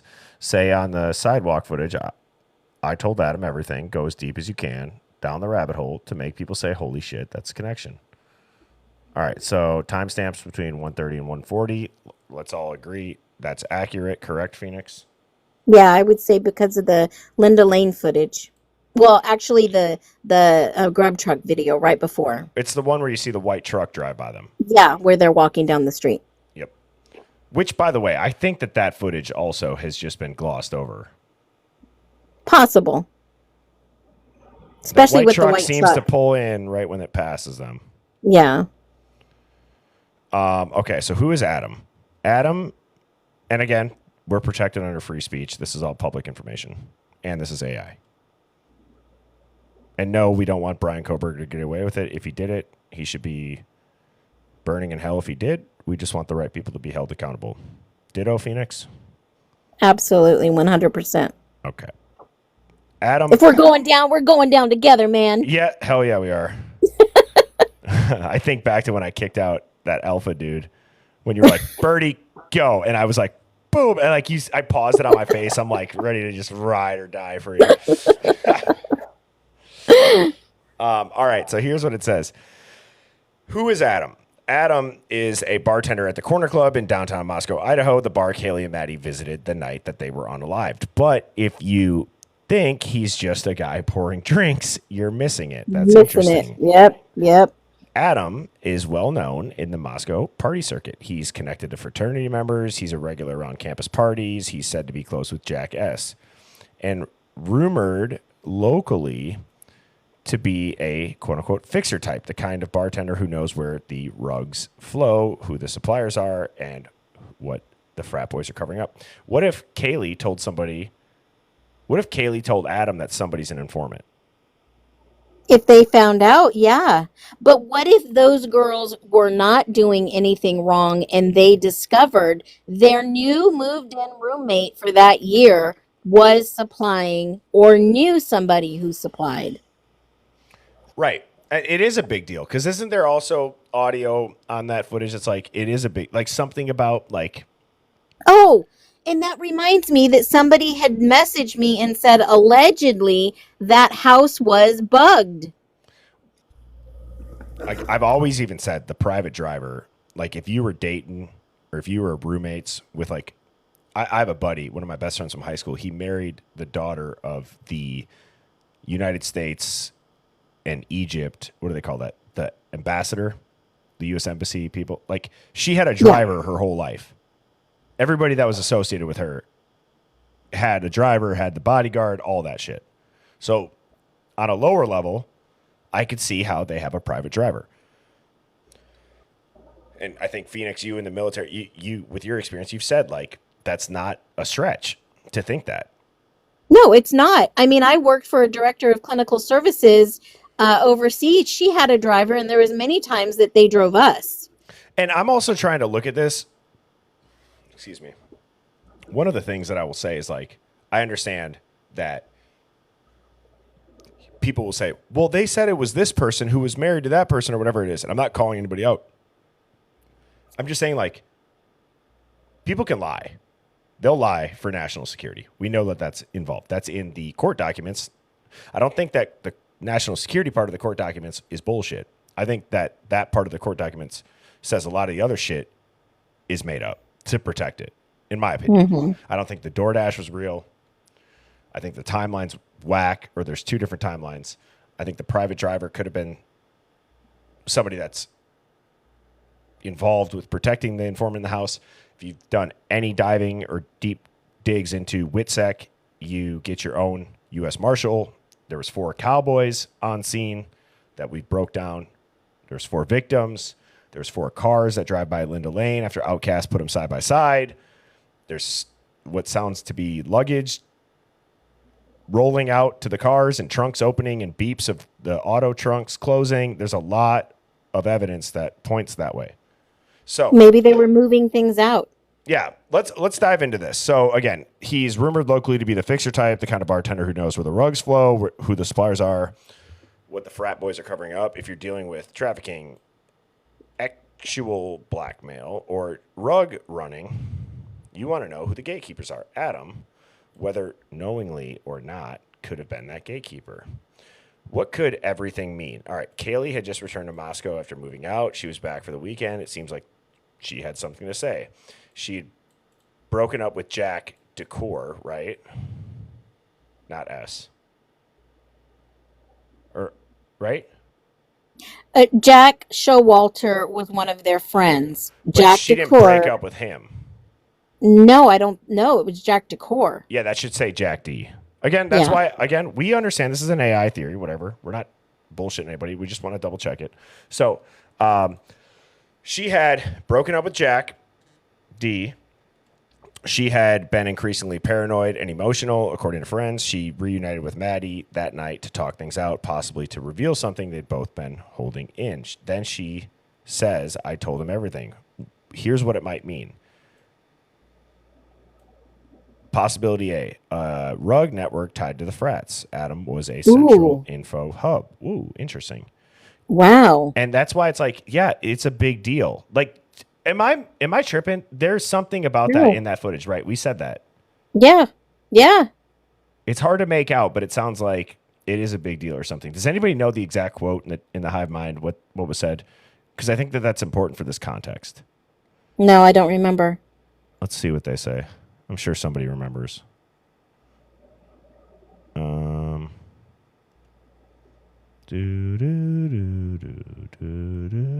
remember the disappearance of Caden Young and Hudson Linlow and a couple of other people in that area that she believes somebody may have been involved? Right. I agree. That's what about it is. This? Yeah. She may have even known who OD'd or disappeared in prior events. Multiple unsolved or cover-up student deaths exist in Idaho. We know that. And shortly after this, what if she knew somebody? Oh, geez. Hang on. 7 or 8 people. Yeah, I think that'd be that enough there to was get a you connection. killed. That would be enough to get you killed. Someone figured it out. She figured it out. Remember what was said? I think her parents or her sister said this, that Kaylee was into true crime. And I think she figured out what was going on in the area with all these unalivings. How many, 7 or 8 kids? Yeah, I think it was 7. Yeah. So Adam probably had to do with what maybe JD. Kaylee learned. Okay, so Criminal Minds is in here. It's awesome how many people we got tuning in that are just JD told Kaylee. Okay, so that's alleged. We don't know for sure because the only person that would know that is not alive. So, I mean, unless Jack came forward and that's why he left town, I wish he probably would have just came forward and said, "Hey, I know what happened." Or But he then it did puts and him they a hit him. target on his back. Or Yeah. or he did. Yeah. If he did go to the authorities and they're like, holy shit. And that's how the Gonzalez, how do you say their name? Goncalves Yeah. family knows that he's not capable or associated with it. And that's why they are 10 toes down that he is not guilty. He is, in fact, innocent. And if Kaylee That's found so true. out, then she was put in danger because she knew. And Maddie knew. So that's What the if only thing all I those people leaving out conceivable of town, leaving the knew. country, they knew they were just, it's like they're laying low. The feds They're, Yeah. yeah, to protect themselves. I just mean, so I happen to wouldn't go on a want to be mission trip. around. Yeah, if 4 people were unalive because they found out something they didn't or weren't supposed to know, and then now, first one person knows, then confided in Maddie, and Maddie knows, and then it's like you add and then you multiply, then it exponentiates. You don't want to be around if they're coming after you next. And if somebody had the truth and they had documented truth, that would probably be the rumor of the flash drive that they saved it on. Maybe somebody had a video, or maybe somebody had pictures, or somebody even recorded the person who admitted doing this, but keep it hush hush.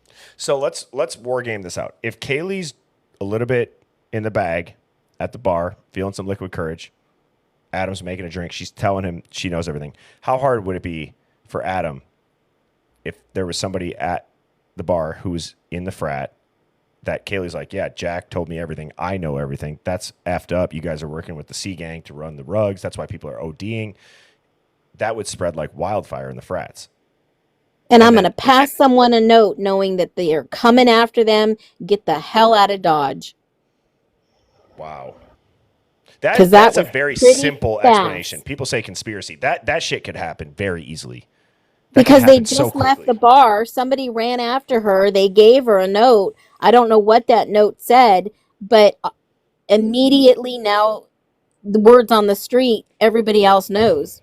Or if it was But Maddie you. that said that. Somebody just said Maddie said that I told Adam everything. It doesn't matter which one it would have been because Kaylee then told Maddie. Like either way, Right. if Jack They was the both knew. linchpin, if he was the linchpin that found out and told Kaylee, and then Kaylee told Maddie, and then Maddie's feeling liquid courage at the bar. That whole scenario could still stay exactly the same with what I just said. The fact is that somebody told Adam and then it got wildfire. Because if Adam's the gatekeeper to both sides and both connections and the frats and everyone else, then who knows? I mean, look at what's allegedly happened to these 4. Well, that's interesting. What if he was the low-level informant that was flipped? Possible. They flip a lot of these kids. You guys just don't understand. There's somebody that reached out to me in that area and said, yeah, they tried to flip me when I was in college. Well, I've seen it happen too. There was I played football in college. Our kicker got his door kicked in because somebody came over, bought some Mary Jane, and it was a low-level informant. He was wearing a camera, going into the house, and yeah, it got busted. And So what do I mean by flip? You're a college student and you need some extra cash on the side. You need some side gig. So you decide to go ahead and hook up with a group of people that are sharing illegal substances and you're getting paid for that sharing. And then all of a sudden the FBI or a 3-letter agency comes in, the D or the F or this, they come in and they know there's an organization and a ring they want to take down. And then you are now either facing federal or, rug charges in your area. But then they come in and they say, look, we'll drop these charges. You'll have a clean record. You'll never get in trouble. But we need you to become a snitch for us so that we can not only take down the middle guys, we're going to take down the top guy. And remember, that's exactly what happened in this area. yeah, and where I went to college, there was it was known as a quick 50. You give a little tip, it leads to something, and you get $50. And that's how these kids get exposed and flipped. I mean, if you think about it, the C gang infiltrated colleges all across America. This is not just this case here this has happened to. It is other colleges and universities that you go in there and you know exactly who the people are. You know where to go to get whatever you need. Yeah. And sorry, hey, Criminal Minds is going to come up here. Sure. I didn't even see that he had requested, so sorry, dude, if you were waiting for a minute. All right, bro. How you doing, brother? Hello, mate. You right? I'm doing good. Does you? I don't know. Did you say you're from Australia or UK? Do you guys probably don't celebrate Memorial Day, but here in the States, it's a holiday weekend for us. Oh, yes, bank holiday for us as well, but we don't really celebrate anything. I don't think it's just a bank holiday. Okay. How you doing today? Yeah. You're not too bad, mate. Thank you. Just having some pizza for tea. Nice. So obviously, I've seen you in the chat here for a little bit here, so you know what we're talking about. What's your take on Adam's relation and that clip on the sidewalk where the white truck drives by? Okay. So you talk about when one of them said, "Who told Adam something?" Aren't you? Yeah. Yes, sir. Yeah. Okay. All right. I think that they were supposed to be taken then, but I honestly think that white truck was supposed to take Maddie and Kaylee, but it wasn't in the right place. It was wrong place, wrong time or something, because of the camera. And I honestly think they weren't supposed to make it to the grub truck. That's my honest opinion, and they were supposed to be taken where that white truck is. Okay. I mean, here's the clip. Mm-hmm. Oops. And the whole "who told what did you tell Adam" is to do with a OD. Well, it wasn't an OD; it was an murder. Jack D was there, I think, or knows who done it. He told Kaylee. Them two split up. Then whoever it is tells Adam that night, and it's all to do with the murder of the OD, which is actually an murder of one of the students. I can't remember which one. So you don't think it was an OD? Well, you think it was an intentful OD? It wasn't OD. It was put down as an OD, but he was murdered. Might be Hudson, yeah. Okay. We got. I always like to do this. We got Bob in the chat saying crackpots. Well, Bob, what exactly is the crackpot? Do you not think that we get lied to by the news? Do you not think that this case makes no sense if it was a straightforward college town unaliving with a maniac in a K-bar?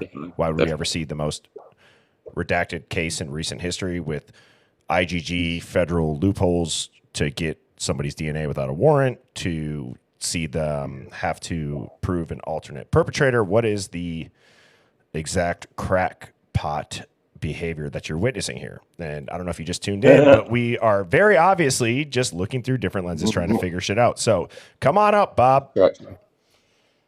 All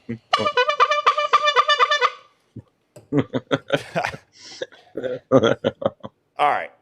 I digress. So that's interesting. Phoenix, what are your takes on that with Criminal's thoughts on the truck and kind of the timing of this? Well, you know what I feel about coincidences. Yep. There is no What such does that thing. mean? Sorry. Well, so coincidences, obviously, for everybody in the chat, and Criminal, just this is one of my favorite things to say. It's like coincidence is actually a mathematical term. It means to coincide. And that means that two angles cannot fit together any other way mathematically. So we use it as a phrase of speech that it's just like by chance. But really, the word coincidence in itself means that it has to line up that way. Okay, thank you. So, I mean, now it's been rumored this is like an F-150 diesel. People have really done a good job breaking it down. It looks a bit more square. The handles, they're vertical. They kind of look like a box. So if you've ever seen like an F-150, F-250, sorry, diesel truck, it sounds like that. Has this ever been confirmed on whose truck it is? I know you see a white truck, black rims. I've never heard for sure who this is, if it's the same more so. No, I haven't either. It's a strange one. I think Fry owned a 250. I did have all the information on who owned 250s. I can't remember this now. Sorry. Well, Well, there's a it's couple. been also Oh, sorry. alleged that it's someone's dad that owns a borrowed truck. Yes, and this is also weird. This is also just one of those things that, again, I'm just kind of shooting from the hip Could here. that be the borrowed truck that SG quotes? Well, I was just going to kind of go there, Phoenix, about how he talks about borrowed cars. Part of me wonders, too, like, how odd is it? We know that Elantra might have been green, but pretty much every suspect one car, as they reference, is white. That's right, isn't it? It's kind of odd. It is. I was told there was 4 white cars used that night. Well, I do believe that there was multiple Elantras. I 100% believe that. I actually believe, too, that at one, like, if it's by chance, if it's by design, I wouldn't even be surprised if, big if, all caps, IF, big letters, the DoorDash, I don't think the DoorDash was real. It's not. I'll tell you now, the DoorDash is not real. It's a setup. The whole 1122 thing is all staged, in my opinion. They was all gone at Linda Lane. Ethan and Zana were gone by 2 o'clock, which is the dark hour. Which is what did his mum say? Ethan's mum say? Yes. And I think that there's a reason why people have picked up on that so much, because that is so different than the timeline. I believe it was Sammy T Mafia and Phoenix. I don't know if you were tuned into that, if you've seen the clip. They had an epic rant about how I had said, well, why would they hide the 2 different timelines? Why wouldn't they just say, like, hey, right? And they went off. I have that clip on YouTube, Birdie Bombshell. It makes total sense. It doesn't go with the narrative they're trying to put in our minds. It doesn't. No, true. Yeah, you can't perpetrate fraud if you don't expose it, right? You can't just say, no, it didn't happen at this time, and what we're telling you, you need to believe us because we're an authority. Don't question what I'm shoving down your throat. Exactly. Yeah. I've actually just put out, in my opinion, what is Zana and Ethan's timeline. I don't know if you've seen it, Birdie, but I put it out a couple of days ago, I think. Yeah, tell the chat. Oh God, I've got to remember myself now. That's okay. Sorry, I didn't mean to put you on the spot, but I was going to say, what? Like yours? I believe that everything was done by 3:30. No, nearly 3:58 in my opinion. 3:58 in your opinion? Okay. Yeah. I say by at least 10 a.m. because that's when they called at 11 something. Well, they had to make sure. Yeah. But are you talking about their actual passing? I think someone quoted even the 3:39 time frame somewhere. I've been about 3:39, but all I know is so in my opinion is that Kaylee was the last one to go. She was beanbagged in a white car. And then paraded round 1122 in Linda Lane. It's like I've done a video. I think I've seen that one. Well, of all the people with lights all flashing and everything, taking photographs. I'm pretty sure that's people running and taking photographs of Kaylee being paraded. I'm 100% of it. So criminal. Obviously, everybody in the chat, I would guess, knows who you are, and thank you for tuning in. I just have a general question. I think not only myself and Phoenix are wondering, but also the chat. Like, what was it about this case, or just have you always like been into true crime, kind of a contrarian thinker? Like, what was it about this case? Is it the news and the narrative, how it sounds like BS, or what really got you to dive in? Well, the very first thing I thought of is Brian's innocent is because there's no DNA and no red in his car, in his flats, and everything else. You can't accuse him. It's like people were saying, oh, he's wearing a blue sheet or something, and this whole thing, he sat down and then they got a bum print, is actually BS. Yeah. He took down. He sat down. He had a smoke break, for God's sakes, after unaliving somebody in a Jason Bourne timeline. And then he just decided to have a sit down. So this is the very first case that I've ever looked into. I've always been interested in serial killers.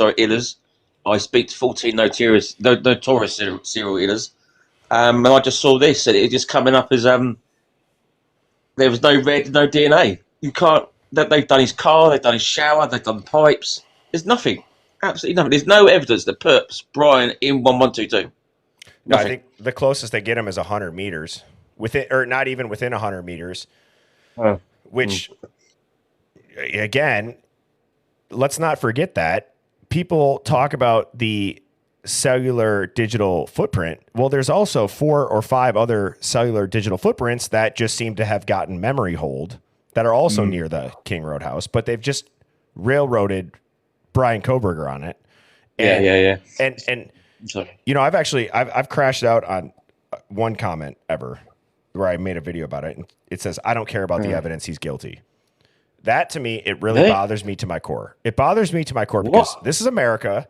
And even I know you're not in America, so I guess I shouldn't say that. But you would think that evidence matters no matter where you live. Of course it does. Yeah, of course it does.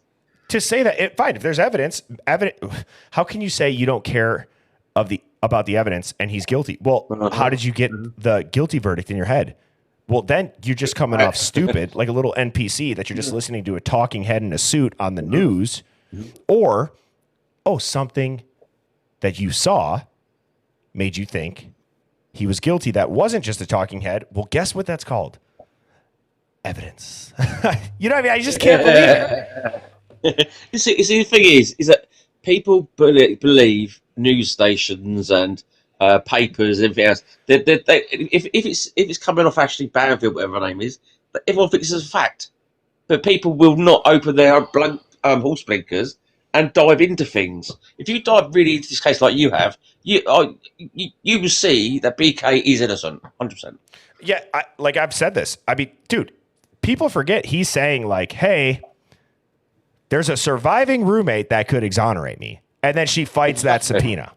Exactly. What? Well, yeah. See, I was told that BK was at 1122, but after the orders, he walks into the house, speaks to Bethany, and then walks back out again. And that's what I was told. It was after the orders. He had nothing to do with the orders, nothing at all. But he walked in 1122, spoke to Bethany, and walked back out again. So let me ask you this then, criminal. Sorry, it sounds weird just calling you criminal. Criminal Minds. Let me ask you this. Do you think how the police chief, when asked right after this all went down, if Brian Koberger ever worked with the PD, and he said, "I can't answer that without my attorney present," do you think that Brian Koberger was in some sort of program, if not that internship, or somehow involved with Ellie or the my God. In my opinion, no. You don't think so? How do you think he showed up then? Ruggs? He knew. He knows Bethany and Kate and Dylan. That's what I've been told by University of Idaho students. Do you have any details on like how he would have known them outside of maybe social media? Because when I saw the role of the victims, and I did some digging on like the court docs as far as what that could mean, it could be what's the relationship of the people in that house to the accused. But Steve's lawyer was the only one on there, so then that's why I do believe that the death penalty is going to be off the table because of the Dateline leaks, which obviously affects the jury pool. But I also do believe that that's what that compliance doc was filed for, and why Steve's attorney was the only attorney on there. There was no other victims or survivors attorneys on that. And I think that it could have been because it was just to address the leaks. Maybe it was leaked to save his life and get the death penalty off the table. That's also not, I mean, again, guys, look, I've tried to explain this to people where it's like, people are so smart. People are so smart, way smarter than you think. And just because you're not that smart or I'm not that smart doesn't mean that there aren't others who can think of it first. You know what I mean? Like, look at what AI is. AI maybe at this point is making itself. I've always questioned if it did come from this planet, which I could go down that whole rabbit hole of Roswell and the aliens giving us the microchips and we're ran by reptilian overlords. I could go down that route. But as far as just from being realistic, think about how many smart people in every niche and industry out there. It could be organized crime. It could be law enforcement. It could be, fast food. It could be whatever. There's smart ass people out there. Definitely. And people forget that there's creative minds that can, like what Phoenix just said, was that a chess move? I believe Ann Taylor is playing chess. I believe that's why she's waiting for the last second. I believe this is like the whole art of war type like thinking where let your enemy think that you're weak when you're strong. Yeah. I totally agree with what you're saying, to be honest. I've never even thought about chessboard because it is. I honestly think they are playing chess. I really do. I've been given a video to watch, which I still haven't watched yet, but I will do. But yeah, I honestly think you are correct. Yeah. And so there's been a couple times in the chat. So chat, thank you for keeping this at the forefront of my ADD brain. That said, can you clarify the comment where you said Kaylee being paraded Linda Lane? I've got a picture of a butt sitting out of a car window. Oh yes, I've seen that. You sent me that. Yes. Yeah, I sent you that. Yeah, that's Kaylee being paraded. Dude, and if you guys haven't seen that, like, viewer discretion advised. It's graphic. It's just I've spoken to a couple of people, and they said Kaylee was paraded at 4:03 a.m. and that then fits in with the MPD timeline, doesn't it? The white car going around. Yeah, that's actually, in my opinion, that's Kaylee being paraded. She was made to be an example because, in my opinion, Gonzo really ducked up. I think he owed a lot of money. So that's the theory. So just to clarify, the theory that you believe in your brain logically bridge builds the most is King Gonzo owed some people some money, and it was a yeah. And I honestly think that is why Kaylee went. He sacrificed his own to pay his debt. I'm sorry, but I don't like Gonzo. Yeah, I don't like Gonzo, and he still hasn't replied back to my emails yet, my text messages either. You've been messaging him? Yeah, I'll send them to you, mate. Yeah, I'll send them to you. Well, don't make sure he's not CC'd on it. I have no interest in talking to him. Just forward me it. It is a possible working theory, right? It is a very possible working theory with money involved. Follow the money.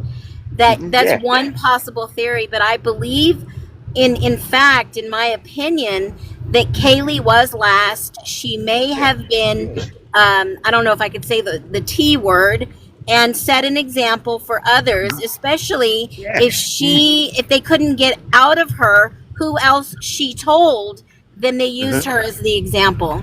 Exactly. And that picture I sent you is, in my opinion, is real. And there was only 5 of us had it, myself and including T Rev. Now T Rev keeps saying, I don't know what he's saying now. He was always saying that Brian is guilty. Okay, but T Rev has exactly the same picture that I sent you, Bernie. Yep. Yeah. So in my opinion, T Rev is getting aid to say BK is guilty because he knows he's innocent.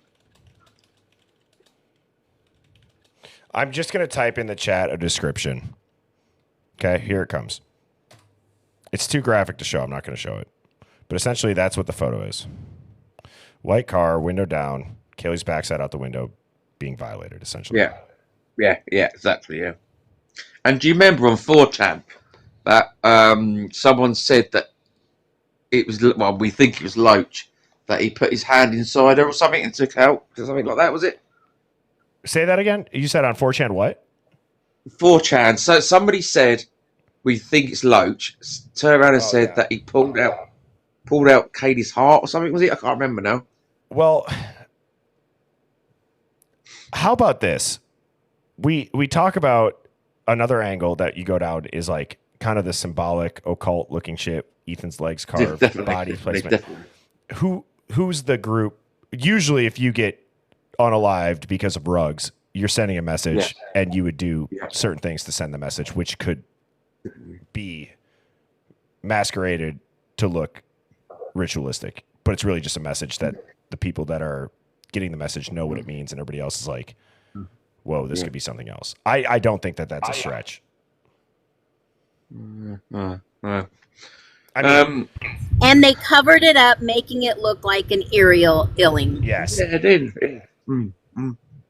Yeah, everything was done at Linda Lane, and then they were brought back to 1122 to be staged. Do you and have an that's my address opinion. at Linda Lane? Here, let me pull up Google Earth. No, I don't. Sorry, no. Yeah, that's okay. But like, I think this is important so people can understand. I've only gone over this a couple of times, and it is important as far as like even what I got pulled up here, which is this Linda Lane footage. Which if Outcast, if you're listening or if you're seeing this replay, I know that I still have to send you the Linda Lane audio. I want you to dive into. I apologize that it's taken me a few days, but I would argue too what you did in this is almost really what we were gonna have you look into.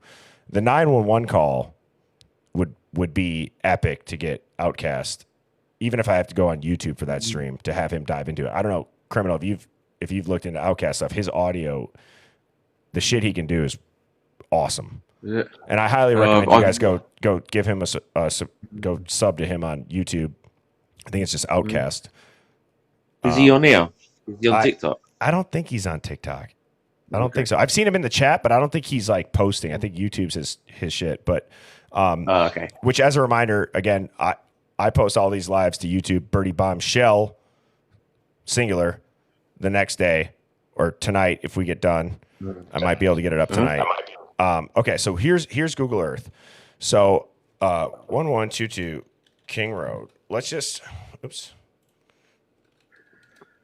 look at this because I think it's important for people to understand what it is that we are looking at when we. So this is current, just so you guys know. So this is the patch of dirt. This is where the house used to be. Right here. Okay. So Linda Lane. Here is the dumpster footage, which is so right here. This footage here is coming from here and looking down this way. Then the car park is right here, or it's like over in this area, right? So when Outcast lines up these videos, like when you see the dude walk up this hill, you'll see him come right into this camera, or the cat runs out, you'll see it run down that hill. Yeah, that cat is supposed to be Ian Archie's cat. Now, why is that dumpster footage so important? Well, so there's only one road that you can take to get to King Road. So you're going to have to cross this street here, which is where the camera looks. So you'll see cars going back and forth, and they're going to have to go up and around to get to King Road. Now, why is that footage so important from an audio? This looks further than it is. It's not that far. I believe that we measured it out. It was only 280 something yards, maybe 240 something yards or meters. But that sound is traveling in this direction. So when you hear the sound on here, it's just coming from right in that area. So you think about 3 o'clock, that around that time frame, which we can break down in a second. There's 4 cars that leave. You hear people. It's so odd. You hear trunks closing. You hear shit. We thought it was a pew pew. Dude, I believe that somebody in the Hive Mind, which is what I call my chat, I believe somebody in the Hive Mind hit the nail on the head, and it was a trash bag being thrown into the dumpster. It sounds like a pickle jar breaking almost. Okay. So, have you seen this footage? No. I've seen the Linda Lane footage, yes. Have you, so you haven't seen them side by side? Okay. Chat, type a 1 if you guys, I know we dove into that 3-4 streams ago. Type a 1 if you guys are okay with diving back into it. Phoenix and Criminal, if you guys are cool with it, I'm going to let the chat kind of decide. Yeah, definitely. Yeah, 100%. Okay. All right. Overwhelming yes. Here we go. If you guys got headphones, I'd go grab them. That definitely helps. No. All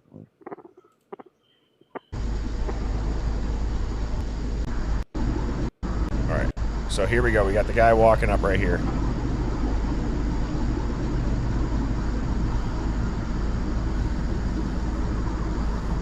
And also the time is sunk. That's Outcast clicking around, not me. He shared his screen. This is at 3:14. Right. But notice how you'll see the guy walk right in. So I think he's going to go back a little. Maybe not.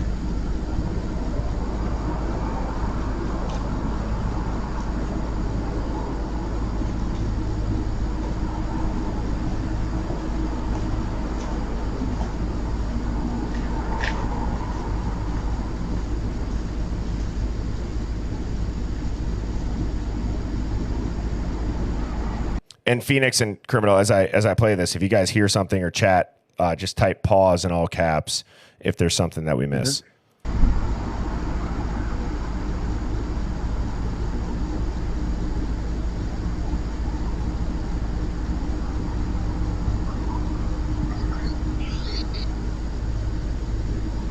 That sounded like a walkie-talkie.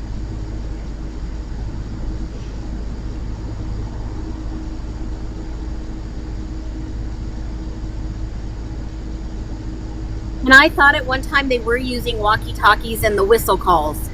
Oh Yeah. God, yeah, 100%, 100%. Yeah, I totally agree. I do think that the whistles are some sort of signal.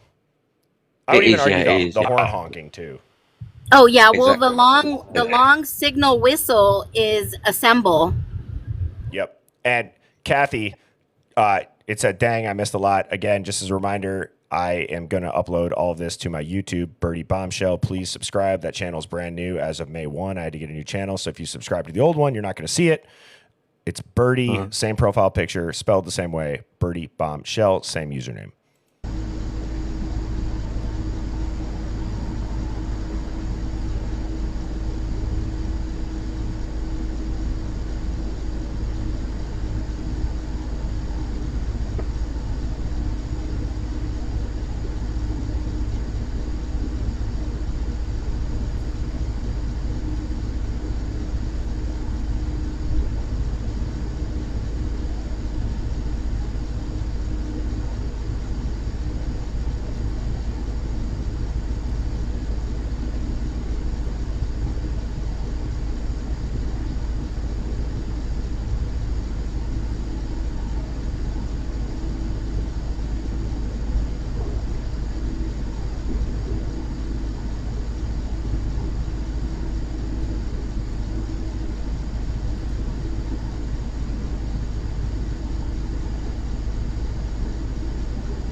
We are at 3:17.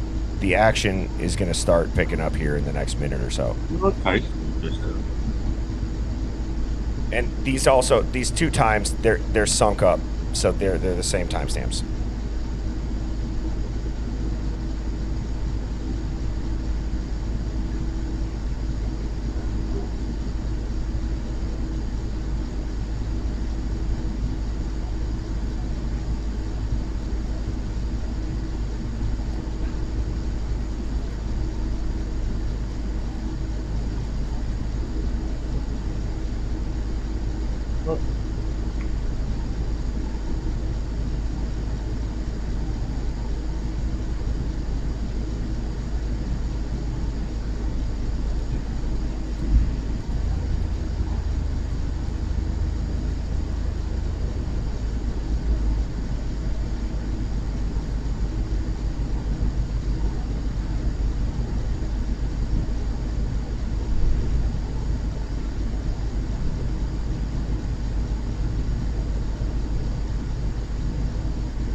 There's a door. Yeah.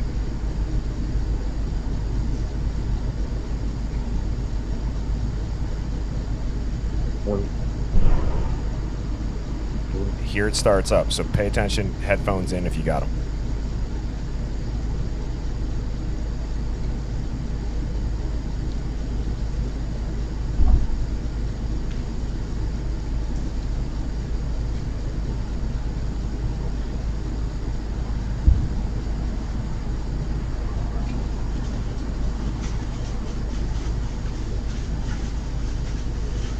Sounds like plastic.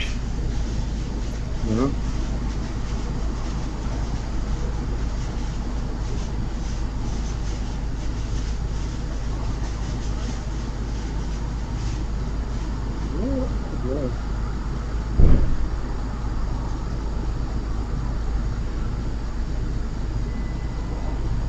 That was the beep of an auto trunk closing. Right, okay. What time is this? This is at 3:19.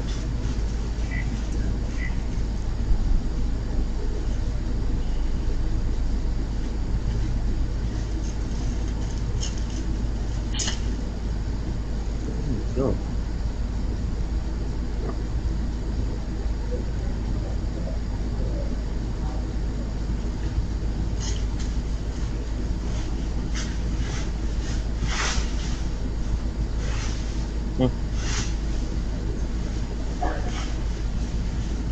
Is that a dog? Yeah, I heard a little bit of a dog bark. Yes.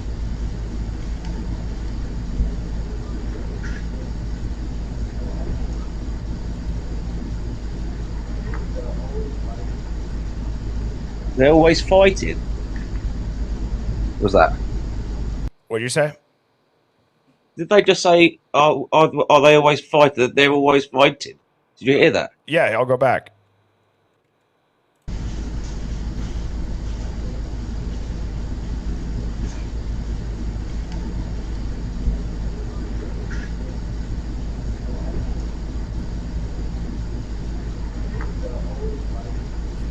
Yes. They're always wow, fighting. they're always fighting. Yeah.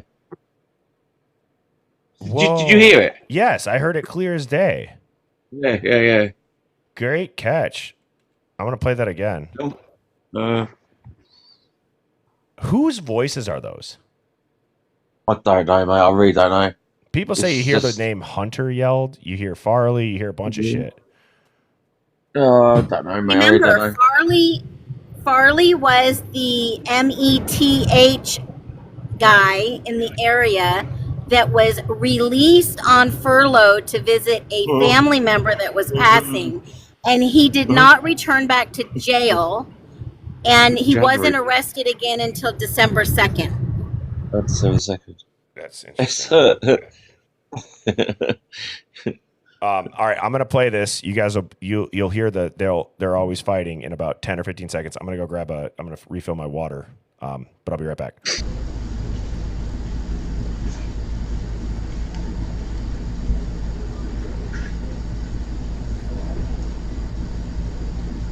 Hunter. Sure. Huh?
All right, what did I miss? Not much, mate. To be honest, I don't think there's anything else there really. Okay. Hunter. I heard Hunter. I heard Hunter. Yeah. We heard Hunter. And Hunter ago? sure seems to be in a lot of these events. Did he know Farley? Well, can I ask? So I got a drink and I took a leak, and as I was taking a leak, I'm thinking to myself, what's another angle of rugs that would require a national security cover up? Well, everyone knows that F has been flooding across this border. Mm-hmm. What if they did they all OD on bad rugs, and then this unaliving, and Koberger's the fall guy for that, and that's why the leader of the Sinaloa Sea group got taken down a couple weeks ago. I don't know. But you know how a lot of these rugs were paid for by crypto, and crypto is not regulated. It's like the sea gang's best form of hidden money in trade for bad. Was there, and we already know this by the DEA and the DOJ release of these middleman and top level sea gangs arrested, and that would make sense why some of these people skipped town to save their butts before they got caught and taken down. Now that it's safe, maybe they're going to be coming back. I heard some of them are back, but what I was going to say in regards to the other aspect of it is Hunter sure seems to be mentioned a lot throughout this. Did he know Farley? Because that alleged was the whole national thing, that there's a bunch of really bad stuff on the streets. We need to get it out of the street quick. Yeah. I saw somebody in the chat asking about roids. That was another rumor. Just to give context on it, apparently there was somebody who was, like, if you guys know, like, I guess you could call it like some in like the weightlifting community or like the football community or sports community, they call it like, Mexican supplements, right? It's like, cause you can't get roids in the US, or you can, but you ship them in. But if you were to go across the border to a pharmacy and get roids and then sell them here, there was a rumor that that's what this is about. That somebody in the frat was kind of running roids. I don't know if that holds any weight. So here's the down low on that. I did some digging. And like I said weeks ago, people are not very smart when they purchase stuff online and leave their public Venmo accounts for the public to see. It links back. It links back to exactly where you're purchasing them out of Texas. And I know if you're watching this, clean it up. You're going to get caught. It's already been, recorded. But I'm just saying, we share way too much public information about our lives. Yeah. I agree. Sure. And if you guys don't know, on Venmo, there's a setting. You can make your transactions only viewable to you. Wow. Yeah. That's quite interesting. It's because I've got the receipt of David Berekoff selling GHD to Saeed that night.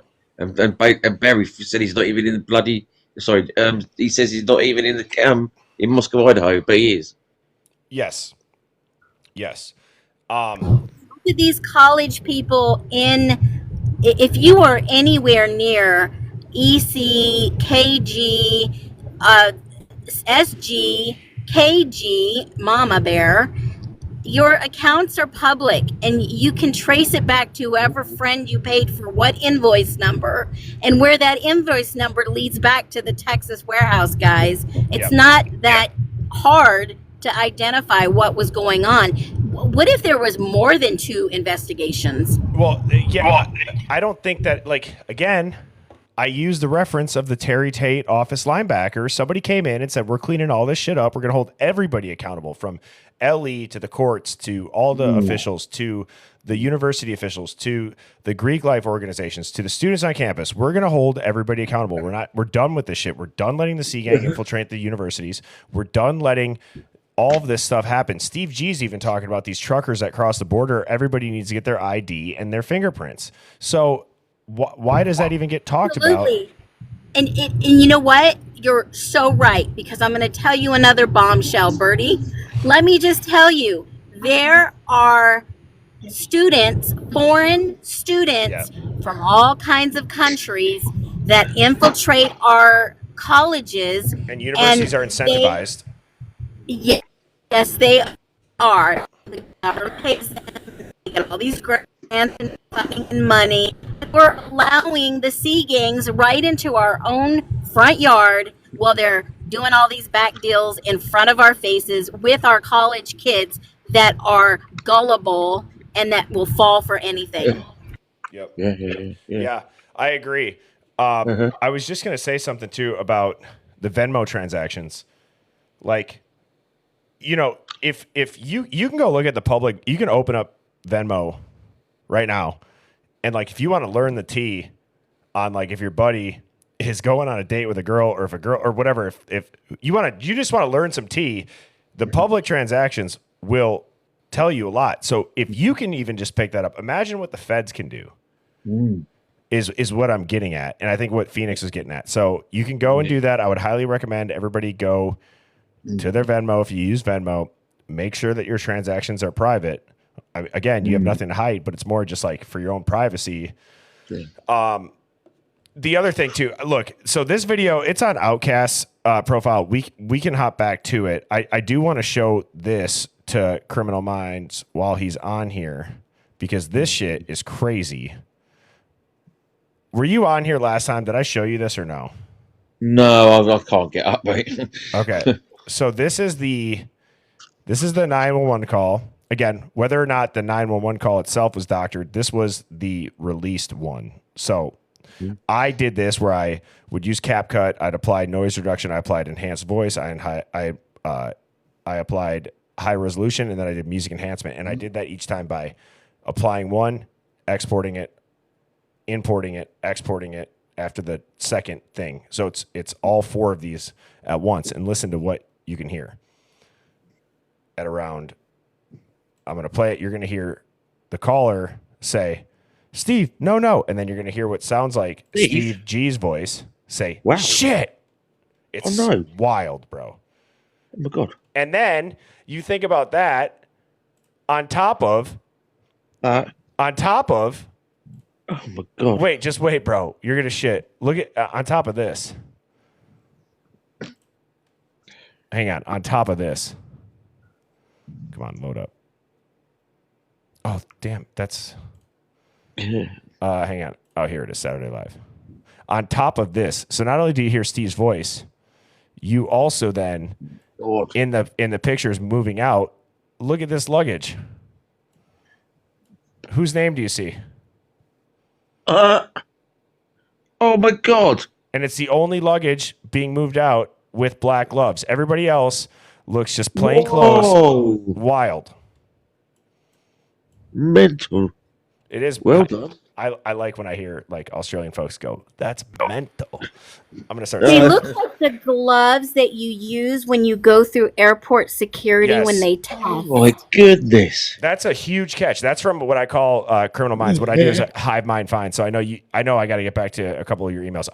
I'm not saying this because I can't handle it. I can. It takes a lot of time. Like I think yesterday I got 287 Hive Mind finds. So it takes a long time. It's amazing. It's Birdie Bombshell 00@gmail.com. Singular with 2 zeros at gmail.com. If you got some shit that you want to have discussed on the stream. I started doing that because Phoenix and we don't want to take credit for your guys digging, but it is a way to get it out there and get the Hive Mind. I think it's brilliant. What you're doing and Deadpool and only with and the other only for something like. I think you're doing an amazing job. And you're actually crediting the people like myself, Luna, and everything else for hopefully doing some of the work. But then you've got YouTube channels that are taking all the credit and not giving us anything back. And I appreciate you giving us back. Thank you. Yeah, of course. I don't want to. I would hate. I would hate to. And if I have done it, it's not ever been purposeful. Like I pulled a video off of Google. And then I was on somebody's show and they go, oh, that sounds like this person. I go, I don't know if it is. I just honestly, I pulled it off Google for reference. It is. You know what I mean? So if that's happened, I apologize. No, I've done that before as well. Yeah. So, and then one of the other things too, the reason why I don't show whoever sent me that for the Hive Mind finds, please clarify if you do want your name on it or if you don't. The first night I showed it and I got pretty much, I was 3 for 3 on people that were like, why did you show my name? So I'm sorry. So please clarify. And I'm really not one to say, oh my God, that's mine. Give me the credit. Hell no. Get this shit out there as far and wide as you can. Exactly. Yeah, exactly. I'm exactly the same as you, but what's really got my back up is there's certain YouTube channel taking all credit. And that's what's getting my back up at the moment. But yourself and I said the other 2 or 3, they've given us a little bit of credit. I'm not really after that. All I want is the truth. Yeah. I want the truth out there.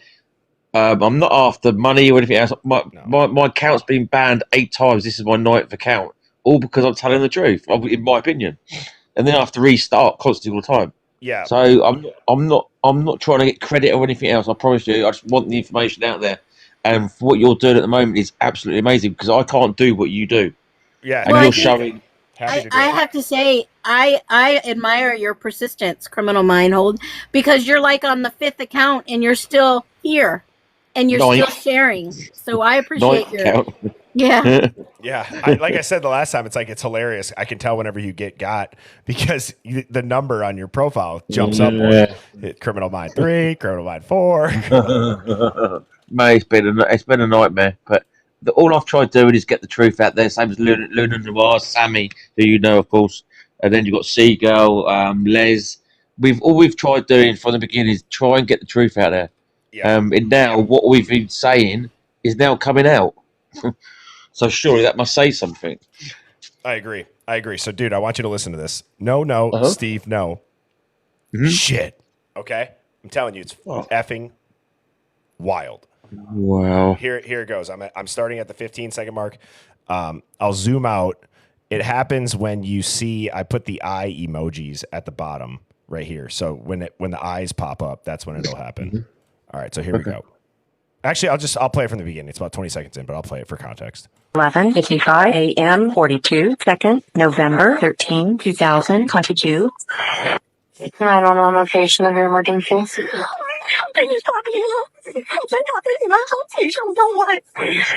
is the address of the emergency?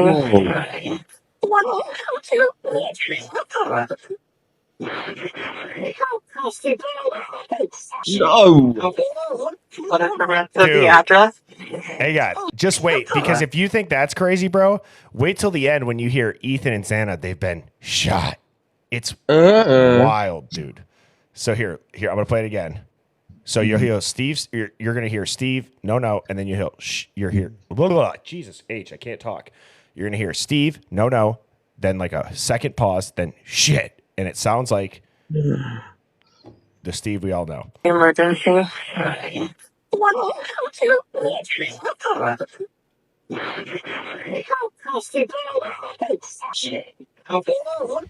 the rest of the address? Okay. And is that a house or an apartment? And for the chat, as I let this play, I'm not going to pause it again until the Ethan and Xana part, which I just want two things to keep in your mind. One, listen to the 911 operator. It sounds like she's steering the conversation as if she knows this has already happened because she's only asking them about what's currently going on. If you're really showing up for a student that maybe drank too much, you'd want to know about the previous night of, well, did they take any drugs? How long were they unconscious? Whatever it is. Wow. Yeah. So, and she doesn't ask that. She just has them focus on what is currently going on. Well, you've already told somebody they're passed out. You hear no sirens arriving in the background, yet you hear police show up at the scene. I'm sorry. If there's an unconscious student at noon, they're coming in with the cherries and berries lit up and they're going to be flying in. And then you hear them walk inside and go, is she passed out? It's like, well, why are you calling if you didn't know? Right. And the fact that they had to go and check on them, they still refused to. Yes. They had to be pushed. And this is where my theory of Xana and Ethan were really the only two people that died because you don't hear shit in any of the in any of this 911 call about, oh my God, there's two more upstairs. Where are the other roommates? They didn't answer their calls last night either. Why wouldn't you have gone upstairs and looked for them? Isn't it a little bit weird how you've called them? You know that your other roommates are passed out, and then you don't go upstairs to see where are they. You don't ask Kaylee and Maddie, did you guys see what happened? No, you don't even go up there and look. But Dylan does say at the end of the call, poor Kaylee. Yes, that's hidden. That's not meant. Yes. So just to clarify, you do hear what sounds that, but it's not. She's not saying that there's other two people that are also in need of help. It's just like an artifact that you hear. To clarify. So, all right, keep that in mind. That it seems like the 911 operator is steering the conversation. You don't hear any sirens showing up, and you hear a lot of wild shit with it cleaned up, including Ethan's name. It's a house. Can you repeat the address to make sure that I have it right? I'll talk to you guys. She was the white store next to them. I need someone to repeat the address for verification. The address, 1122 King Road. And what's the phone number that you're calling from? So 3731.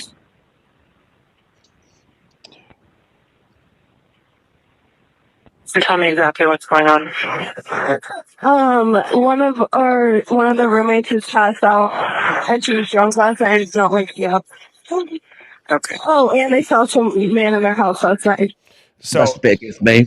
yeah, that part always gets me because when she goes, "Oh, and we saw some man in our house last night," it sounds to me almost like if you're giving a presentation at work or in school, and you look at your project partner and you had forgotten to say something, and they're kind of side eyeing you like. And you go, oh, and there was, X, Y, and Z. That's what it seems like happens. One of the roommates has passed out, and she was drunk last night. It's not waking me up. Okay. Oh, and they saw some man in their house last night. Yeah. Hi, and are you with the patient? Okay, I need someone to keep the phone, stop touching it around. Can I just tell you what happened pretty much? What is going on currently? Is someone tapped out right now? I don't really know, but pretty much at 4 a.m. Okay, so I need to know what's going on right now if someone is tapped out. Can you find that out? No. Because what if she was about to say, oh, at 4 a.m. she took some pills and it interacted with the alcohol? That reminded me that when she throws in at 4 a.m., what the hell? You just said that you heard all this happening or you've been in the house all night long, didn't hear anything happening, but yet you're going to now throw the narrative, but at 4 a.m. I agree. Yeah. There's if it's really just somebody's passed out from being drunk, which, by the way, you apparently walked by your roommate on the ground. At first, people were like, oh, maybe they couldn't open the door. No. That, Sammy T. Mafia kind of infamously said, you could take that initial PCA and wipe your ass with it at this point.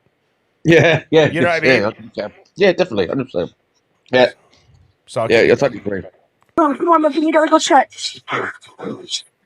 No, we have to.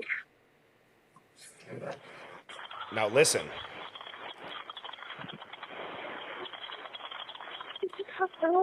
Right there. See that? She goes, is she passed out? Well, you're calling 911, dude. Dang, she's passed out. Hey, what? Yeah. You're already calling 911. So, what are we doing here? Oh, my God. Listen to that. You got it. Again, if you have headphones, I'd highly recommend it. Or, again, on YouTube tomorrow, if you rewatch it, have headphones in. It helps.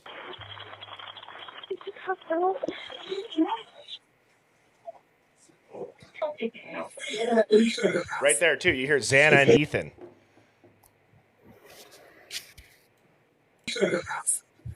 They've been shot. Yep, they've been shot. See? Yep. It's nuts. They run upstairs. You can hear them run upstairs. You can hear it running upstairs. And whoever had the phone came back down because you can hear them. And then they say they've been shot. Yes. Now, it's nuts. And then wasn't there a firearms expert that was going to be a part of this? Yes, he is. He's an expert at the pew pew, and he's an expert at tools, weapons of sharp-edged weapons. Yes, and Diamonds Are Forever said shot in cranium, right? You hear that too. So I'm going to back it up 20 seconds. You're going to hear, she passed out. Xana, Ethan, they've been shot. Okay? Whoa. It's nuts. Dun, dun, dun. It's wild. No, we have to.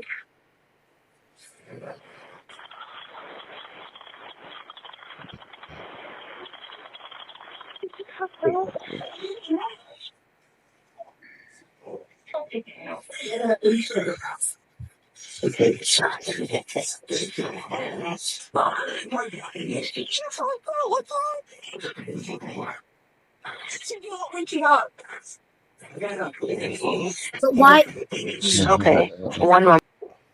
Why would they just say the person that ran upstairs came down and said they've been, bang bang, but then turn around and then she says, is she passed out?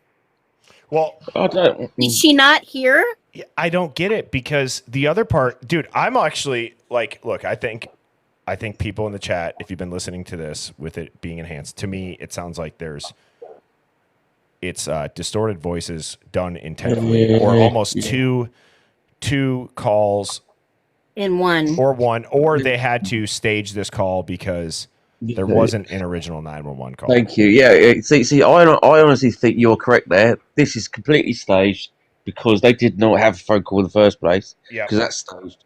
But what gets me about this video is they're saying Zara is unconscious. Is that what they're saying? Yeah. Yeah, they're saying. That's what they're So, calling. but the thing is, so they're seeing Zara, they're seeing Ethan. Now, they've described the crime scene as the worst they have ever seen. Right. Mm-hmm. Yeah, so there's going to be red stuff. Look at this car suddenly disappears in front of our eyes on the dumpster cam at 6:47 a.m. The camera is frozen for 30. Sorry if you guys just heard that. Yeah. Blew my eardrums out. I was going to pull up another video about how I believe that was only available not available here. I'll pull it. Oh, Yeah. Let me play this. Let me play this. The rest of it, because I know people are going to want to hear it, and also it's important. Where the hell is that? I got too many tabs open. Here we go. But I'm getting help started that way.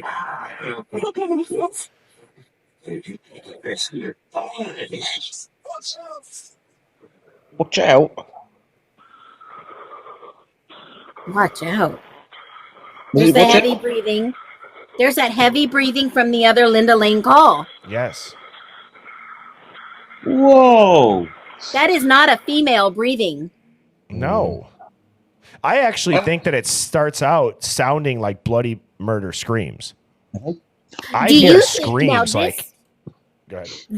This was obviously not the 911 call. This was leaked to the media or some news nation or someone. Yeah. I wonder who put this out there. Well, okay. I reckon Gonzo put it out there, and he's friends with a certain YouTube channel. And I think it went that way. Drug Turkey.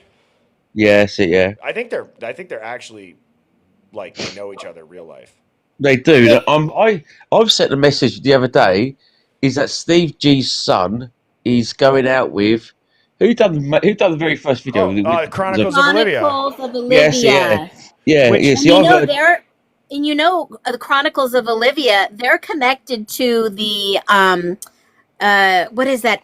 It's like an agency. What is the name of that? God, I just had it on the tip of my tongue. The IMDb. No.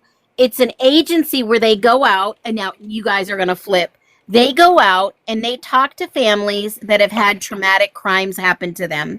And they go and they tell their story all over to gain traction on social media, to make money, GoFundMes, and all that stuff. Oh, wow. Really? Yes. Oh, my God.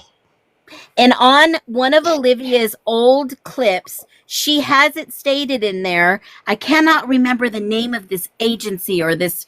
I'll look back at my notes. And basically, they go out and they share a family's traumatic experience. Oh, my God. For social media.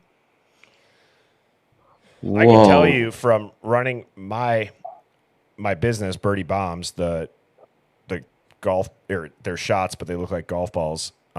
Which, if you're a golfer, it's drinkbirdieBombs.com. But what I was going to say is I've learned by trying to get social media people to do that, all of them.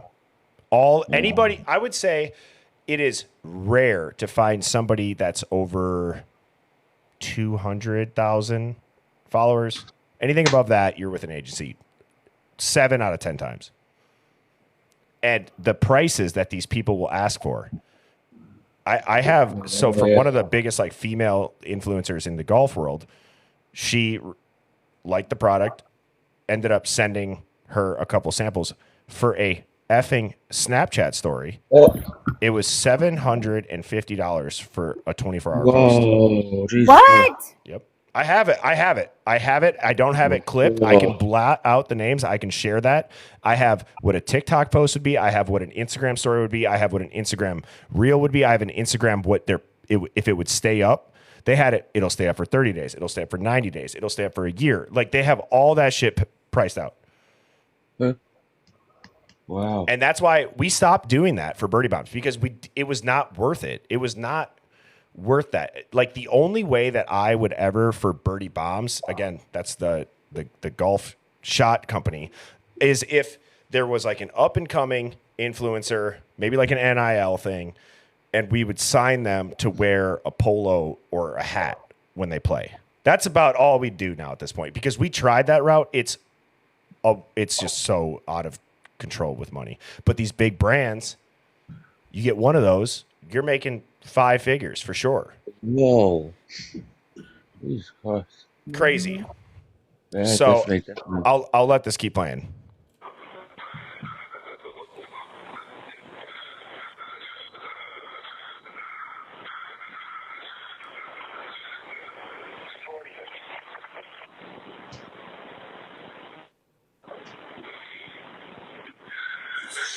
Oh, Jesus. Sounds like a different language. Okay, and how old is she? She's 20. 20, you said? Yes, she does 20 as well. Hello? Hello? Okay, I need someone to stop tossing the phone around because I've talked to 4 different people. Okay, sorry, they didn't give me the phone. Is she breathing? Hello? Is she breathing? No. Okay. You just heard it again. Shot through the cranium. And it almost sounds like, again, this is 2 911 calls, or it's staged, because I don't get this. This is not normal. You can I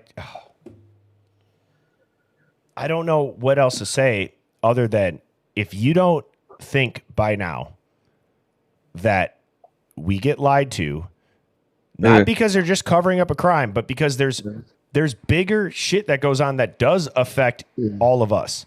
Yep. It could be as simple as they're going to codify and make law the fact that they can access these third-party databases because we all click the I agree to terms and conditions, so that's a legal loophole to get your DNA without a warrant. That does affect us, because they can fake DNA. As of 2009, it came out of Israel.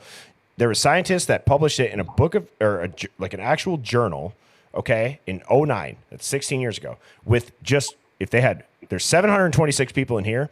With 423 of them, they could make any conceivable DNA profile without obtaining the source that they're going to mimic. And then you think about DNA with AI. I've always said I believe that DNA is going to be looked at in court one day in our lifetime, in the next 10 years most likely, as a lie detector test, where you can use it, but it's not going to be admissible because it's going to be so easily faked. Absolutely. And here's the name. And when you say faked, look at this Crime Scene Collective. If you go and you start doing some research on this company, it was a disclaimer on Chronicle of Olivia. And basically it says that they are a humanitarian organization that utilizes a curated network of social media influencers, mainstream and independent media outlets, and publications to connect a nationwide audience. We share a unified message that assists families with either pursuing justice or recovering missing persons in the U.S. Read that. Reading. From a pooled sample of many people's DNA, the scientists cloned tiny DNA snippets representing common variants at each spot, creating a library of such snippets. To prepare a DNA sample matching any profile, they just mixed the proper snippets together. They said that a library of 425 different DNA snippets would be enough to cover every conceivable profile. And on top of that, Dr. Dan Frumkin, who led the research, told the Daily Mail, if you can fake blood, saliva, or any other tissue, you can engineer a crime scene. You have full control of the situation. Any biology undergraduate could perform this. In experiments, a team of Israeli scientists were able to obliterate all traces of DNA from a blood sample and add someone else's genetic material in its place. So think about that. There's blood. They obliterate the original DNA and they put yours in place of it. This is in 2009, Chad. Ooh. This process was so successful that it fooled forensic scientists who carry out DNA fingerprinting for American courts. Now, if DNA appears to have an abnormally high concentration or an unexpected doubling of its expected fragment sizes, forensic analysts might suspect tampering. And I've played this clip a couple times. Here it is again. Listen to what Ann Taylor says. We know that by the time the FBI gets involved, the profile, the text file, that's a snip to use to try to identify somebody is more than twice as big when it gets to the FBI from Othram. We don't know how. We don't have any notes. We don't know who did any of the work. We don't have any lab protocols. We don't have any quality assurances. Crazy. There's no chain of custody. There's no chain. That's what I'm saying. So, like, my question is, these people that are like, there's so much evidence, it's so obvious. I believe that if I was a defense attorney, I'd be licking my chops. I'd be like, this is the most circumstantial, high-profile evidence for a capital case I've ever seen. Seriously. And it's not to get a guilty man off. It's like, dude, this guy's being railroaded, or he's purposefully put in that spot. You cannot tell me, like, to what you said, Criminal Minds, about he walked in on the scene, Bethany saw him, talked with Bethany, he left. Yeah. Okay. Everyone's heard him say he's going to be exonerated, and BF, her testimony could clear him, and she fights a subpoena. I mean... Yeah, I agree with you, mate. Yeah, I honestly agree with you. But sorry, coming back to the 911 call again. Yep. Did they say someone's been ooted? Someone's been... What do you call it? Poo-pooed? Oh, pew-pew, yeah. What do you call it? Poo-poo? Yeah, pew-pew. Pew, pew, pew, pew, pew, like in Star Wars. Oh, right, okay. I'll get you now. That's what we say here in the States, brother. Yeah, so you hear him say that they've been pew-pewed, but surely the MPD have described again that they was all cut up. They was all cut up and red everywhere. But he's saying they poo-pooed. Right. I don't get it. Doesn't match what the MPD timeline and what they're saying, because this person's got into that room and come back again and said they've been poo-pooed. Okay, this is just purely speculation here after hearing everything and seeing a lot. I would say that the court case is truthful, but all these leaks and stuff that have been released to the media outlets, the specific media outlets, the specific social media influencers, the specific entities that we have seen it from, looks to me from the outside is that a victim's family or families are trying to circumvent the court system and possibly profit off of it. Oh, God, yeah, definitely. Which, does anybody ever, what if what we've talked about, Phoenix, again, if let's say that, like, also, if you don't think that the C gang can hire people to do a hit for them, you're crazy. They can, and who knows who they contact to do that. But what I'm trying to say is, let's say that it did happen. They are on a live, right? So again, this is what we do here in this chat is I'm trying to get everybody in the same mindset of looking through the lens of, like, they are on a live, those four. It was related to Ruggs. And let's say it was a bigger organization that did this because they infiltrated universities, and the feds were aware of it, and they had low-level informants that got burned, which is what initiated that hit. If that's the case, it would also make sense that they would keep it under wraps to continue the investigation using that as evidence in a bigger operation. Absolutely. And these people may be being investigated on a higher level that are out here trying to fraud the general public. Speculation, allegedly, in my humble opinion. And if Steve G, again, there's no, who knows, but if he is dirty or involved in stuff, maybe this is how he clears his name, by helping them, hence why he's able to leak it. Oh, wow, good thinking, Maybe he's flipped. Who knows? Yeah. Because there is some shit with that crypto. I don't know what it is. You saw the court case with the family member of his, correct? The federal court case? Yes. Okay. Yeah. I'm wondering if this is a war against families. Chess moves. Oh. Well, I guess here's what I'm gonna do here. I'm gonna replay this 911 call without stopping it. We'll give the closing thoughts, and then I will talk about something that I'm gonna show tomorrow. 11:55 a.m. 42 second, November 13, 2022. 911 location of your emergency. What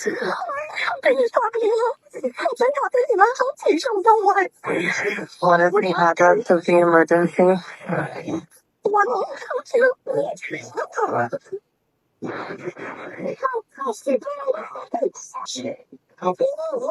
is the rest of the address? Okay. And is that a house or an apartment? It's a house. Can you repeat the address to make sure that I have it right? I'll talk to you guys. She was the white store next to them. I need someone to repeat the address for verification. The address, 1122 King Road. And what's the phone number that you're calling from? So 3731.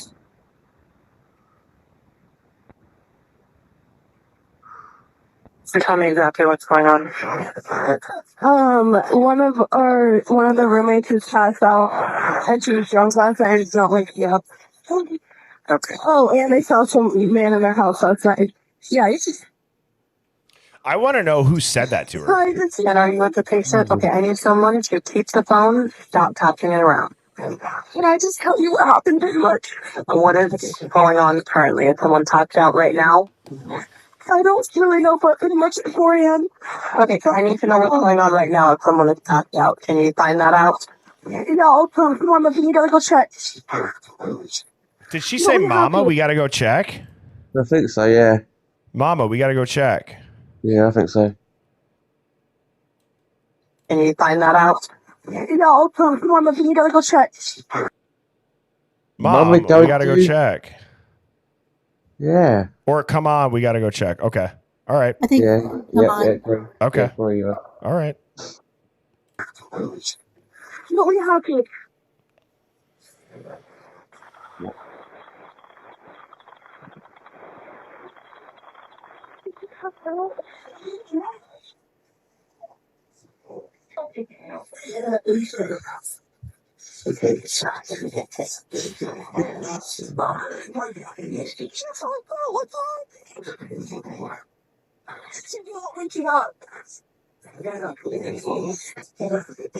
Okay, one moment. I'm getting help started that way.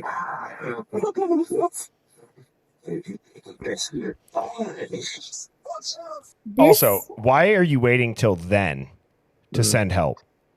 It sounds like we're 2 minutes and man. 21 seconds in. It does sound like a man. It sounds like it sounds like an overlay call. I know. That's what I mean. It sounds like, yeah, I agree. I agree with that. Yeah, I'll tell you as well. Yep. Yep. See this part? I'm getting help started that way. That? To me, it sounds like it's bloody murder screams, and then it turns into breathing. But who is that? I don't know, but it sounds like almost like how you hear those faint voices in the back.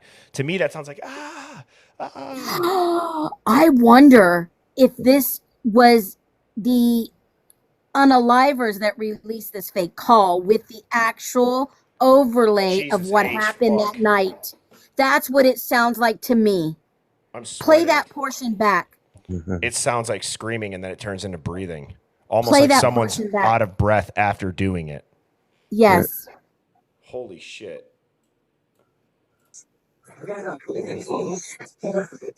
Okay, one moment. And that would explain the creepy voice in the background. Yes, this would be sending a message to you know who that look. Holy shit. Because this is not, in fact, a 911 call, correct? Yeah. Jesus Christ. No one leaked this. Did anybody FOIA this? Did anybody try? Didn't a random YouTube channel get this first? Or a podcast? They denied him. No, I think it came out first on some shoot. Who was on that just told us this? Was it News Nation? No. Somebody in the chat will know. Somebody didn't this go to a YouTube channel first? Like it's not the Drunk Turkey, but it was another channel. Oh, DT and someone. Was it News Nation? Truth and Transparency, Grays. Okay. But it didn't come from official, like the police didn't release it. It did not come from a Right. FOIA. I'm going to go back and look at the FOIA and see Gray if anybody Hughes is what it was saying. Oh, and then he mysteriously passed away, didn't he? Did he really? Shit. Oh my god. I think let me double check. I don't want to misspeak. All right. While you're doing that, I want the chat to listen to what sounds like bloody murder. Lana screaming. refused to play it on her channel. Interesting. Gray Hughes investigates keep coming up. Yeah, I got my suspicions there. DT and the Gray guy said they wouldn't release it until they had the okay. But still, so then who's DT friends with? Wow. Steve G. Oh yeah. I'm gonna try to get the FOIA on the 911 myself. I'm gonna see what happens. Okay. I'm gonna let this play. Listen again closely. Okay, one moment. I'm getting help started that way.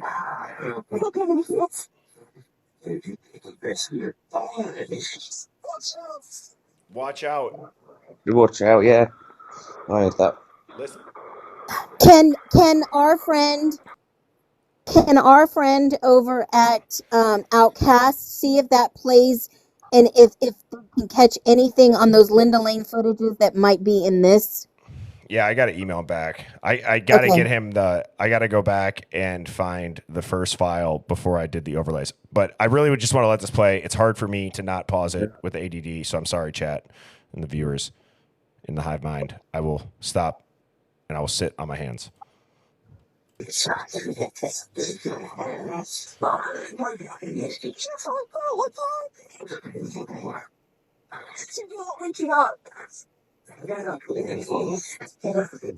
Okay, one moment. I'm getting help started that way.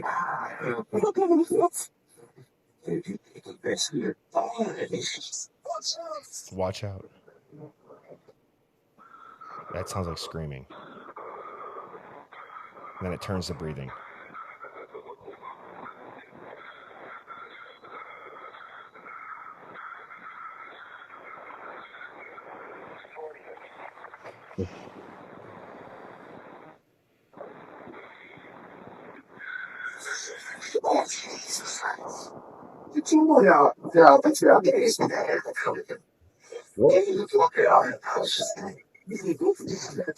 Okay, and how old is she?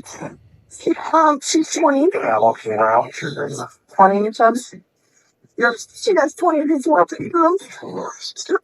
Hello?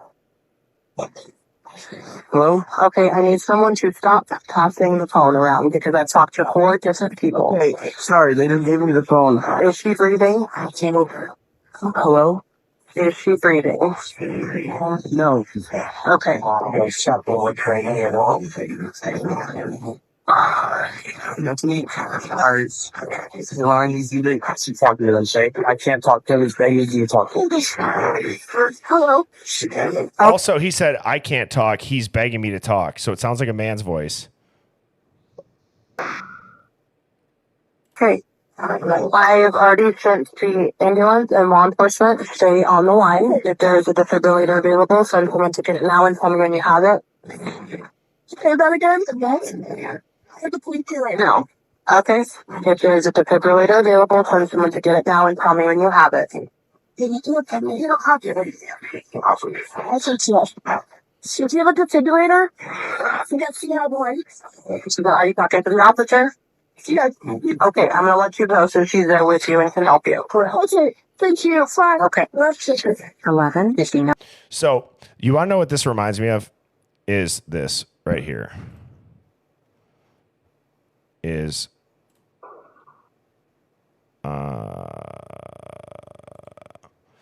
right here, and this is going to be dark, and this is eerie. This is also just a theory, but I'm trying to find it here. What if the reason it was leaked Do you guys remember the image of Kopaka's eye? I'm not saying this has anything to do with him, but how we think that this was a dead man's drop, how when you flip it upside down, you see the image of people and he says, I see you too. And then it's like there's clearly a picture overlaid. Somebody told me that this looks like the King Roadhouse if you line it up with the picture of the back balcony with the string lights. Remember how I said it looks like string lights? So my thought is, dude, if somebody leaked it, did they overlay the audio of the murders into the 911 call? Yep. That would be crazy. I honestly think it's fake, I'll be honest with you. I don't think it's real at all. And it's got something maybe to do with Gonzo and DT. That's my opinion. Yeah, and that's the thing is like that's what we do, again. That's what we do here, and I appreciate that you kind of gave Phoenix and I our flowers with the, we listen to all aspects of it. So, with that being said, chat, I'm going on 3 hours. This is going to be uploaded to YouTube tonight or tomorrow. Birdie Bombshell, please subscribe to the new channel, and I also amazing that is. That's amazing. Yeah. Wow. I also I will finish with this. Phoenix, thank you. I hope everybody has a great Memorial Day. I'll pop on tomorrow, probably around noon. So Phoenix, if you're not available, no worries. Everybody, I hope you guys have a safe, fun Memorial Day weekend. Thank you to all those that served. And with that being said, cheers. And I hope you guys all have an unbelievable weekend. Here is the new intro with a shout out to the Hive Mind. Wait. Oops, I got to restart it. I got to restart it here. Sorry. Here we go. I'll just do it like this. I got to restart it. I got to restart it here. Sorry. Here we go. Intro. Here we go. Have a good one, guys. Cheers.